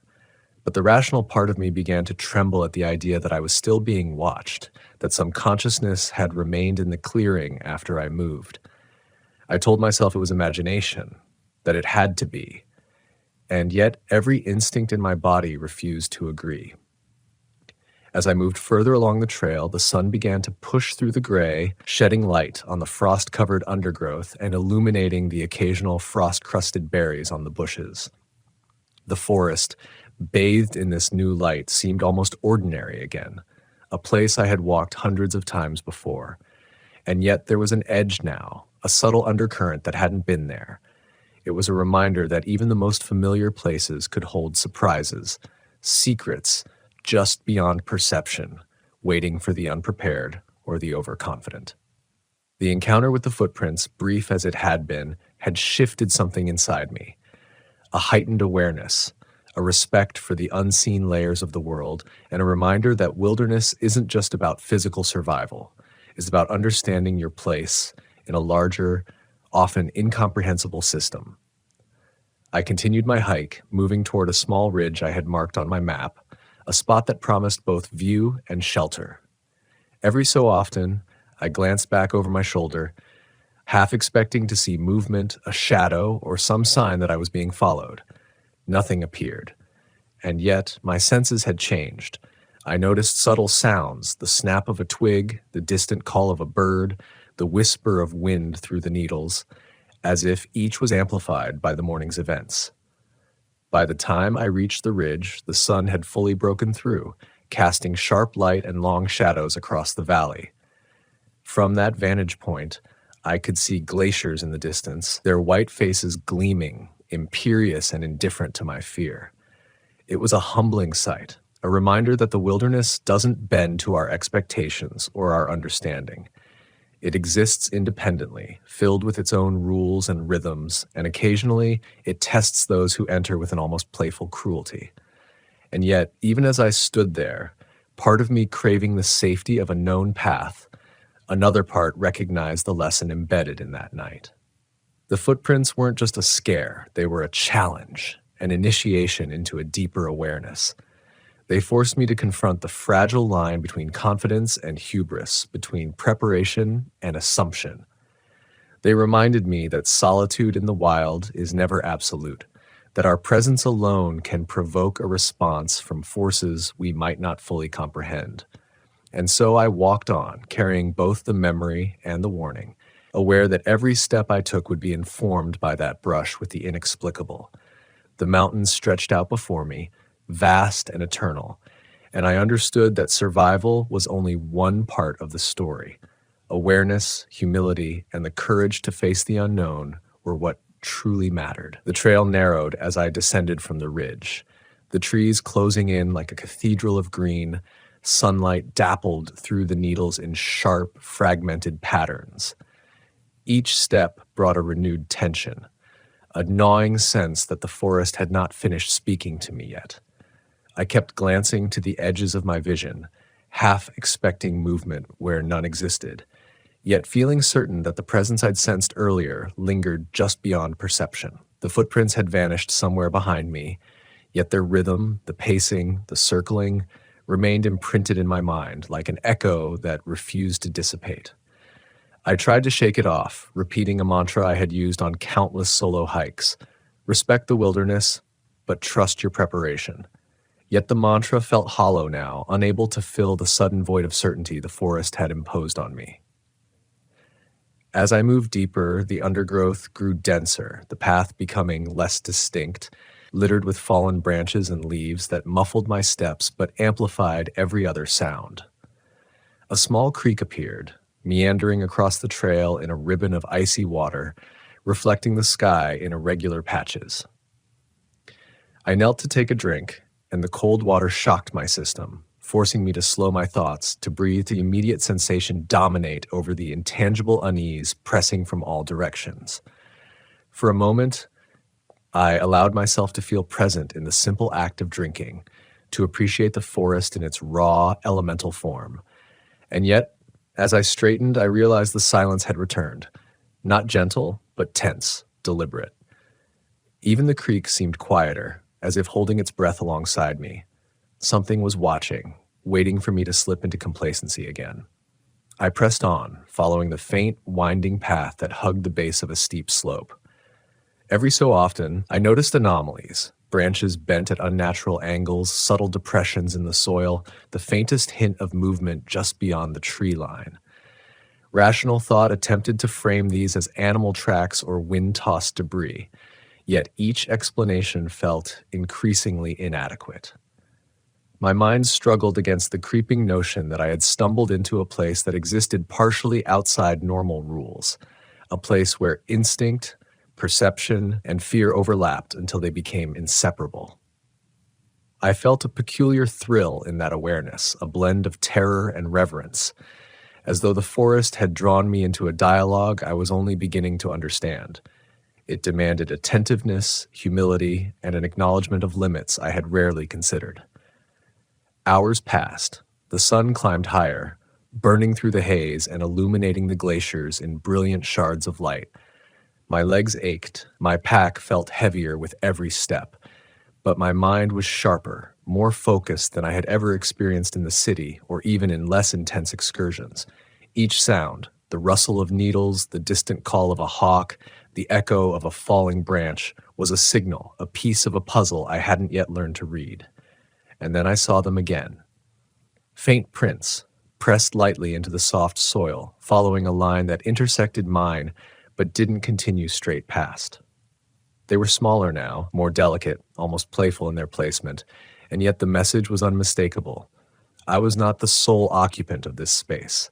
The forest held company, invisible yet undeniable, and it made me conscious of my every choice, every breath, every hesitation. I followed the prints cautiously, curiosity pushing me onward despite the lingering fear. The forest opened briefly into a small glade, bathed in late morning light, where wildflowers struggled through frost-hardened earth. Here, the footprints ended abruptly, leaving me alone with the sudden emptiness, the way the forest itself seemed to sigh and reset. I stood in silence, realizing that the true lesson of the night and morning was not just about survival or fear. It was about attention, attending to the world in ways I had rarely allowed myself. The invisible threads of life, movement, and observation were everywhere, and my assumption that I could exist in isolation had been naive. The footprints had been a mirror, reflecting the fragile boundaries between myself and the world I sought to inhabit. I made camp again that evening in a narrow clearing by a second creek, more cautious this time, choosing the location deliberately, aware of sightlines and natural cover, listening carefully to the rhythm of the wind and water. As darkness fell, the forest felt different, not threatening in the same immediate way, but deeper, older, and more conscious. Shadows lengthened unnaturally, and every sound was layered with meaning, every movement potentially a signal. I kept a small fire, but let it burn low, blending light and shadow in a way that felt respectful, almost ceremonial. The footprints were never repeated near my second campsite, but their memory lingered, a persistent hum in my consciousness. I realized then that fear, when confronted honestly, could evolve into something more useful: awareness, mindfulness, and a kind of humility that grounded me in ways the city never could. Sleep came fitfully, punctuated by dreams that were not entirely dreams, visions of shapes pacing around the tent, indistinct figures reflected in the firelight, echoes of my own steps multiplied endlessly. When I woke, the sun had risen fully, painting the trees in gold and green, and the forest seemed ordinary again, yet I could not shake the residue of the night. I packed quickly, my movements efficient, my senses alert. And as I hiked out toward the main trail, I reflected on the paradox of solitude in the wilderness. Alone, I had confronted the unknown, but alone was never truly alone. The forest carries its own life, its own awareness, and it reminds those who enter that respect is earned not through bravado, but through observation, patience, and attentiveness. The journey back down the valley was quiet but instructive. Each step was a lesson in mindfulness.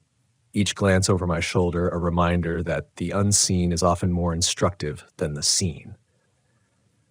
By the time I reached the gravel path that would lead me back to the park road, I carried a profound sense of gratitude. Gratitude for the fear, for the mystery, for the reminders that nature imposes upon those who wander carelessly. The footprints had vanished, but they had left behind an enduring impression in my awareness, shaping the way I would approach every solitary hike, every encounter with the unknown, every decision made in quiet wilderness spaces. I understood then that courage is not the absence of fear, but the willingness to move forward in its presence, guided by observation, respect, and a humility that keeps the ego from drowning out reality. By the time I reached the edge of the forest, the sun had climbed high enough to melt the frost from the undergrowth, and the path ahead opened into the wide valley that led to the main campground. The contrast between the oppressive, intimate shadows of the forest and the bright openness of the valley was almost disorienting, a reminder of how small I felt in both spaces. And yet, the fear that had wrapped itself so tightly around me in the gray dawn had transformed into a quiet alertness, a sense that I had learned something deeper about presence and perception.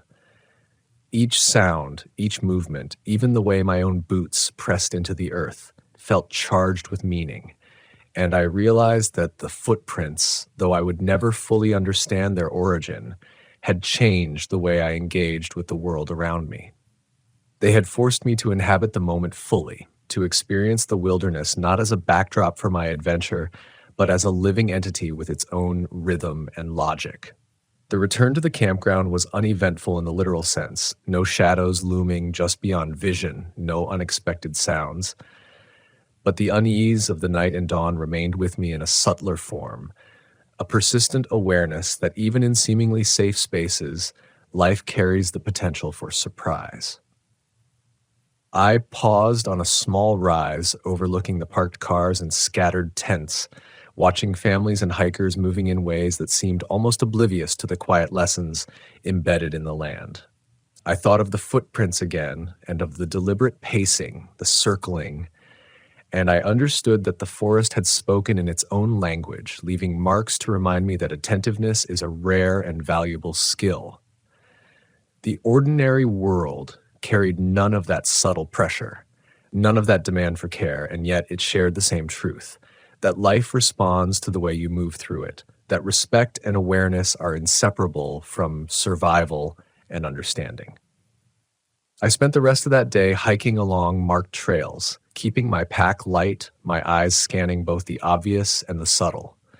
Each creek, each boulder, each bend in the path became an opportunity to observe not just the land, but my own reactions, my instinctive judgments, and the faint, lingering echoes of the night. And with each step, I felt a growing sense of alignment with the wilderness, an awareness that had nothing to do with conquering or mastering it, and everything to do with inhabiting it fully, accepting both its beauty and its unpredictability. I began to notice patterns, the way birds moved when predators were near, the subtle vibrations of the earth underfoot, the shifting of light and shadow across the contours of trees and rocks. The forest was teaching me again without words in the only language it knew, and I had learned to listen. As evening fell, I made my way to a small overlook I had scouted from a distance. The sun was beginning to set behind the peaks, turning the glaciers and rocky ridges to brilliant shades of gold and crimson. I paused at the edge, letting the vista fill my senses. The fear of the morning now seemed like a distant note, replaced by awe and quiet reverence. I thought about the footprints one last time and about the vulnerability I had felt, the fragile thread between confidence and hubris. The forest had not been malicious. It had been instructive, a teacher hidden in shadow and frost. And in that instruction, I discovered a deeper kind of courage, one born not from denying fear, but from walking with it, from allowing it to sharpen perception and deepen connection with the world. That night, as I camped one last time before leaving Glacier National Park, I lay in my tent, listening to the creek and the distant rustle of wind through the trees. Sleep came more easily now, but it was still layered with awareness, a vigilance tempered by understanding. I realized that the wilderness has its own ways of measuring respect, that it responds to the quality of attention you give it. The footprints had been a warning, yes, but also a gift, a reminder that the wild is never simply scenery. It is a living, breathing force, and it asks those who enter to engage fully, to observe keenly, and to move carefully. There is a humility that comes from this recognition, a humility that cultivates resilience, patience, and a profound sense of being alive. When I finally emerged from the forest onto the road the next morning, leaving the park behind, I carried more than gear and memories. I carried the imprint of the forest's lesson.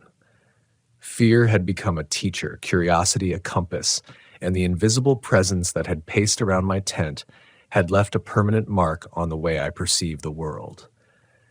I knew I would return to the wilderness many times in my life, and each time I would remember the subtle warning and the quiet revelation of those circling footprints. In the grand sweep of mountains, glaciers, and trees, I had glimpsed a truth that I could carry into the ordinary world. That attentiveness, humility, and courage are inseparable, that life responds to how we move through it, and that even in moments of fear, we can find guidance, clarity, and the extraordinary beauty of presence. As I drove away, the peaks receding in my rearview mirror, I understood that the forest had not merely tested me, it had expanded me. Each shadow, each silent movement, each trace of an unseen being had taught me about the fragility and strength that coexist in solitude. And in that duality, I found the essence of adventure, the pulse of the wild, and the enduring truth that the greatest discoveries often come not from reaching a summit, but from listening, watching, and walking quietly among the unseen forces that shape our world. The footprints may never be seen again, but their lesson remains. A call to honor the unknown, to move with care, and to embrace fear as a doorway to deeper understanding, awareness, and courage. The road stretched ahead, twisting through the foothills, and with every turn I felt the tension of the forest ease just slightly, replaced by a reflective quiet that settled deep into my chest. The morning light illuminated the peaks I had left behind, their jagged edges softened by distance and the haze of warmth rising from the valley floor. I kept glancing into the rearview mirror, half expecting to see shadows moving between the trees, a reminder of the footprints and the unseen presence that had walked alongside me in that gray dawn. But there was nothing, only the fading silhouette of mountains, the slow movement of clouds, and the steady hum of the engine beneath me. The emptiness of the road, the ordinary hum of the world, felt almost alien after the intimate intensity of the forest, and I realized how profoundly the wilderness had changed the way I perceived everything around me. I thought back to the night I first set up camp in that small clearing. The fire's warmth, the delicate sparks rising like tiny stars, and the subtle hush of the forest had seemed comforting then. But beneath that comfort had always been the possibility of the unknown, waiting, watching. And the footprints had been proof that the forest doesn't announce itself. It simply exists, aware of your presence, measuring your movements, and offering lessons in silence. I reflected on how fear had unfolded that night, a quiet, persistent pressure that demanded awareness. It was not a fear of violence or even danger in the conventional sense. It was a deeper, almost sacred fear, one that reminded me of my own limitations, my own smallness in the face of the living wilderness. And in that fear, I had found clarity, the kind of clarity that reshapes priorities and teaches patience, humility, and the capacity to observe without rushing to judgment. As the kilometers passed, I remembered moments of subtle realization along the trail, the way the creek whispered a different tone in the morning light, the delicate frost patterns that had revealed the approach of the unknown, the shadows that seemed to bend in response to movement. Each observation had been a thread, weaving into an intricate tapestry of awareness that I carried forward now. And I understood, more fully than ever, that the wilderness does not operate on the same rules as the world of schedules, notifications, and certainty. It exists with its own logic, and those who enter must learn to listen. The footprints had been a teacher in disguise, a way for the forest to communicate its subtle, inescapable truth, that the unseen is as important as the seen, and that respect is not optional but essential. The drive itself became meditative. The hum of tires on asphalt, the occasional bird darting across the road, the sharp edges of rock faces and winding rivers, all demanded attention, not in fear, but in heightened perception.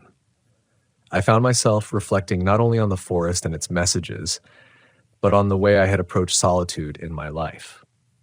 How often do we wander through spaces, whether physical or emotional, without truly observing, without truly listening? How often do we assume mastery or understanding where there is none? The footprints had forced me to confront these questions in real time, to acknowledge that awareness is an active process and that courage is inseparable from attentiveness. By the time I reached a small rest area halfway out of the park, I stepped out of the vehicle and let the crisp air fill my lungs. The ordinary world felt vivid and immediate, almost overwhelming, after the subtle, layered awareness of the past 24 hours. I walked along a path overlooking a stream, noticing the way sunlight caught the ripples, how the stones in the water created patterns of movement that mirrored the careful circling I had witnessed near my tent.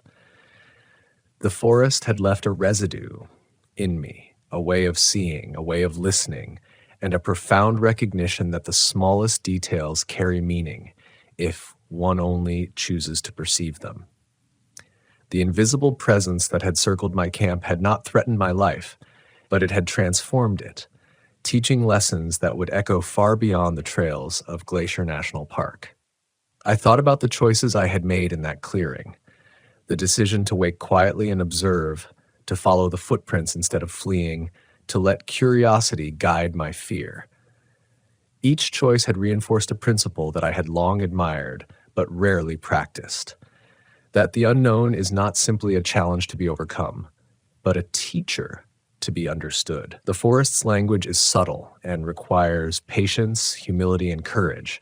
The courage to confront uncertainty, to move carefully, and to remain fully present in the face of what cannot be fully explained. I realize that this principle extends far beyond the wilderness. It touches every aspect of life: relationships, work, creativity, and personal growth. The lessons of the forest are not contained within the trees or streams. They extend into the ways we navigate the unseen layers of our own lives. By late afternoon, I had reached the outskirts of the park, the road flattening and straightening, the distant sound of engines and human activity reminding me of the world I had temporarily left behind. I felt a mixture of relief and longing. Relief that I had emerged safely, that the tangible fear had passed, longing for the intensity, the clarity, and the unspoken dialogue of the forest. I understood then that the wilderness offers a mirror, one that reflects not only what is around us, but what is within us. The footprints circling my tent had been a symbol of that reflection, a reminder that even when unseen, forces beyond our comprehension shape our experience, test our perception, and challenge our assumptions. They had demanded my full presence, my attentiveness, and my humility, and in doing so had left an indelible mark on the way I approach both fear and wonder. As evening approached, the peaks of the mountains glowed faintly in the distance, the sun dipping low behind ridges that seemed eternal. I pulled the car over for one last look, feeling the weight of the day and the subtle exhaustion that comes not from physical exertion alone, but from mental vigilance, from inhabiting a world alive with awareness. The wind carried a hint of pine, of frost, and of the creeks and rivers winding through the forest I had left behind. I closed my eyes briefly, letting the memory of the footprints, the circling, and the still gray dawn fill me. It was a memory layered with fear, reverence, and a deep, abiding awareness of the wild. And I realized fully that the lessons of that night would not fade. They would echo in every step I took, every path I followed, every space I inhabited, reminding me that courage is inseparable from attentiveness, and that the unknown, when faced with respect and presence, can illuminate far more than it ever threatens. As night settled on the lower valleys, the last of the park's lights slipping behind the distant ridges, I felt the transition from wilderness to civilization more acutely than ever before. The road beneath my tires had become a kind of liminal space, neither fully of the forest nor entirely of the human world. Each mile carried me farther from the clearing where the footprints had circled my tent, yet closer to a realization that the forest lesson was not limited to that night, or to that park, or to that solitary experience. It was a principle, a reminder that the unseen shapes our perceptions, and that the world is layered with consciousness, rhythm, and life that often moves parallel to our own, imperceptible until attention sharpens. I felt a humbling awareness settle over me, like a cloak woven from both fear and insight, and it pressed gently against my shoulders, not as a burden, but as a gift. The more I reflected, the more I recognized the subtleties of what I had experienced. It wasn't a story of terror in the conventional sense. It was a story of initiation, of being measured against the rhythms of a world far older, deeper, and more intricate than the routines of my city life. The circling footprints were a symbol, a reminder that even in solitude, the world watches, responds, and imparts lessons in forms we might not immediately understand. And I realized that most of life operates in the same hidden manner, forces unseen, rhythms unnoticed, warnings and guidance embedded in the patterns we overlook if we walk carelessly or assume we already know. The forest had taught me that attentiveness is a form of courage, that humility is a form of strength, and that fear, approached thoughtfully, becomes a teacher rather than a tyrant. As darkness fully claimed the valley, I stopped at a small overlook off the highway. The lights of a distant town glimmered faintly below, inconsequential and almost alien compared to the sharp clarity of mountains and trees I had left behind. I sat for a long while, engine off, listening to the faint hum of the wind through nearby pines, trying to hold on to the clarity I had gained in the forest. My mind replayed the circling prints, the subtle impressions in the frost, the quiet intensity of the gray dawn, and I realized that those moments were not anomalies. They were mirrors. They reflected my own attention, my preparedness, my openness to observation, and my willingness to confront fear without fleeing from it. Each step I had taken since then, each choice made in heightened awareness, carried the weight of that reflection. By the time I reached the outskirts of the town, I was tired in a way that transcended physical fatigue. It was a fullness, a deep mental exhaustion tempered by awe and understanding. The forest lessons had burrowed into me, reshaping my instincts, recalibrating my perception. I noticed the ordinary world differently now. The patterns of traffic, the rhythm of people walking, the faint hum of life that exists just beneath the surface of what we take for granted. In that way, the wilderness and its unseen rhythms had followed me home. The forest had imparted its message not only through the tangible footprints, frost circling paths, but through the intangible attention, humility, patience, and respect for the invisible threads that connect all life. Driving further into the night, I reflected on how easily humans overlook the subtle cues around them. How often do we fail to notice the signs, the rhythms, the quiet guides that shape our experience? How often do we move through life assuming solitude or control where there is neither? The footprints, I realized, were a masterclass in awareness. They reminded me that fear is not simply a warning of danger, but a signal that demands attention, that invites reflection. They taught me that being present in the moment, attuned to the environment, and respectful of the unknown can yield insights more valuable than any map, guidebook, or past experience. That night, and the gray dawn with its circling marks, became a touchstone for mindfulness in its most elemental form, a lesson etched into memory as surely as the footprints had been etched into the frost. By the time I returned home, the mountains receded entirely, replaced by streets, houses, and the familiar artificial lights of civilization. Yet, the imprint of Glacier National Park remained vivid. I noticed how often I paused to listen, to the wind in the trees outside my apartment, to the patterns of traffic, to the subtle shifts in the air and sound around me. The forest had taught me vigilance without paranoia, attention without obsession, and courage without recklessness. The lesson of the circling footprints was now a guiding principle, that life is layered, mysterious, and responsive to our presence, and that respect and awareness are the bridges between survival and understanding, fear and insight, solitude and connection. In the weeks and months that followed, I returned in thought repeatedly to that gray dawn, the frost, the faint impressions circling my tent. Each recollection brought a mix of unease and reverence, a reminder that I had glimpsed a dimension of the wild few truly experience. I carried the memory into my hikes, my daily walks, and my interactions with the world, noticing the subtle patterns I had once overlooked, listening more deeply to both people and place, understanding that the unseen can shape the visible if we only pay attention.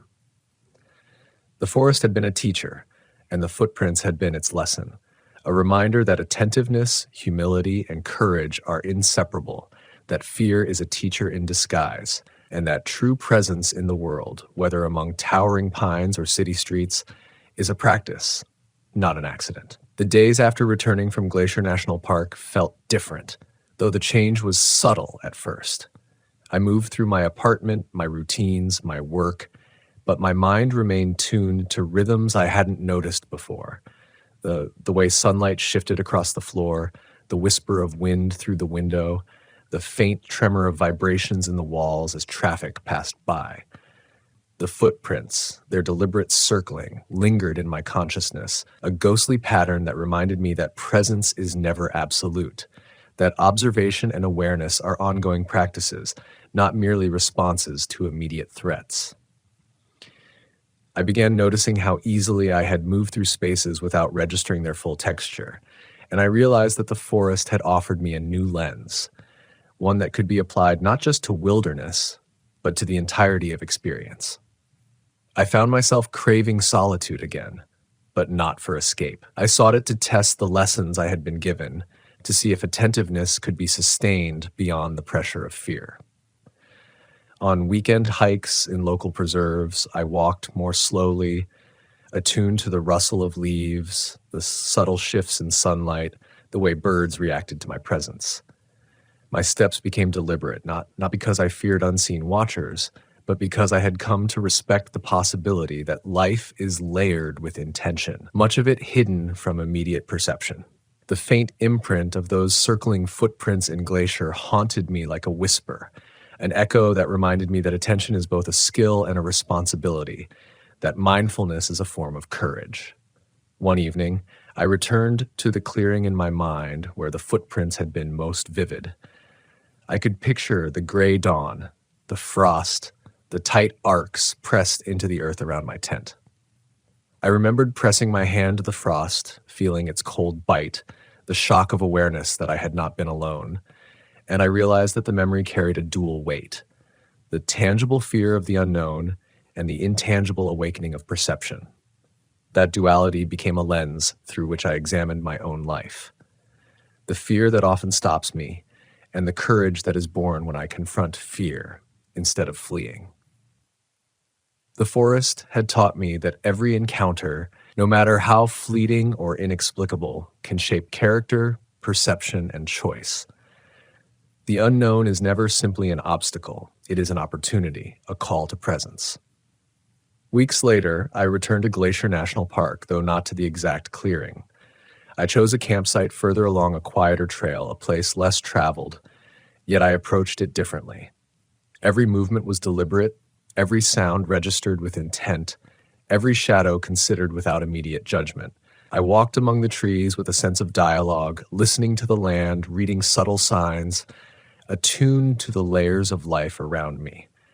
And while no footprints circled my tent this time, I felt their echo in every careful step, their lesson woven into my awareness. The forest had not been teaching me to fear. It had been teaching me to inhabit reality fully, to embrace both vulnerability and attentiveness, to understand that awareness is both shield and compass. That return visit deepened the sense of transformation I had begun to feel. The forest, in its silent, patient way, demanded respect and rewarded attention. I became aware of a rhythm that exists beyond human comprehension, a pulse in the earth, in the wind, in the movement of animals and water that responds to presence with subtlety and precision. I realized that courage is not simply a refusal to feel fear, but a commitment to remain engaged even when the world's complexity and unpredictability challenge every assumption. The circling footprints, once a source of anxiety, had become a metaphor. Life is measured not in control, but in careful, conscious movement. Survival is found not only in strength, but in perception, patience, and humility. The final day of that second visit brought a kind of clarity that had eluded me the first time. I hiked to a high overlook, watching glaciers glittering under sunlight, streams carving silver lines through the valleys, trees rising in endless, patient rhythm. I thought of the footprints again and of the gray dawn when fear had sharpened every sense. And I understood. The wilderness is a mirror, and every encounter within it is an invitation to see ourselves more clearly. Fear, when approached with awareness, becomes a guide. Solitude, when embraced with humility, becomes a teacher. The unseen, when acknowledged, reveals truths that the obvious never could. The footprints were gone, but their lesson endured, a permanent trace in the landscape of my mind. As I drove away from the park for the second time, the mountains fading into distance, I realized that the wilderness had done more than challenge me. It had expanded my perception, strengthened my attention, and deepened my sense of connection to the living world. Each encounter with the unknown, each whisper of the forest had become a touchstone, a reminder that life's most profound lessons are often silent, subtle, and easy to miss. The circling footprints, once terrifying in their immediacy, had revealed the true nature of courage, not the absence of fear, but the ability to remain fully present, fully engaged, and fully aware in the face of the unknown. Even now, I carry the imprint of that dawn, the frost, the deliberate arcs pressed into the earth. I carry it not as a story of danger alone, but as a story of awakening, a reminder that life, like the forest, is alive in every moment, watching, responding, and offering lessons to those willing to pay attention. The footprints were not a threat. They were an invitation to observe, to respect, to move carefully, and to embrace the unknown with courage and presence. And in that embrace, I found something more lasting than fear. I found clarity, humility, and the extraordinary depth of simply being alive in a world that is far more aware than we often assume.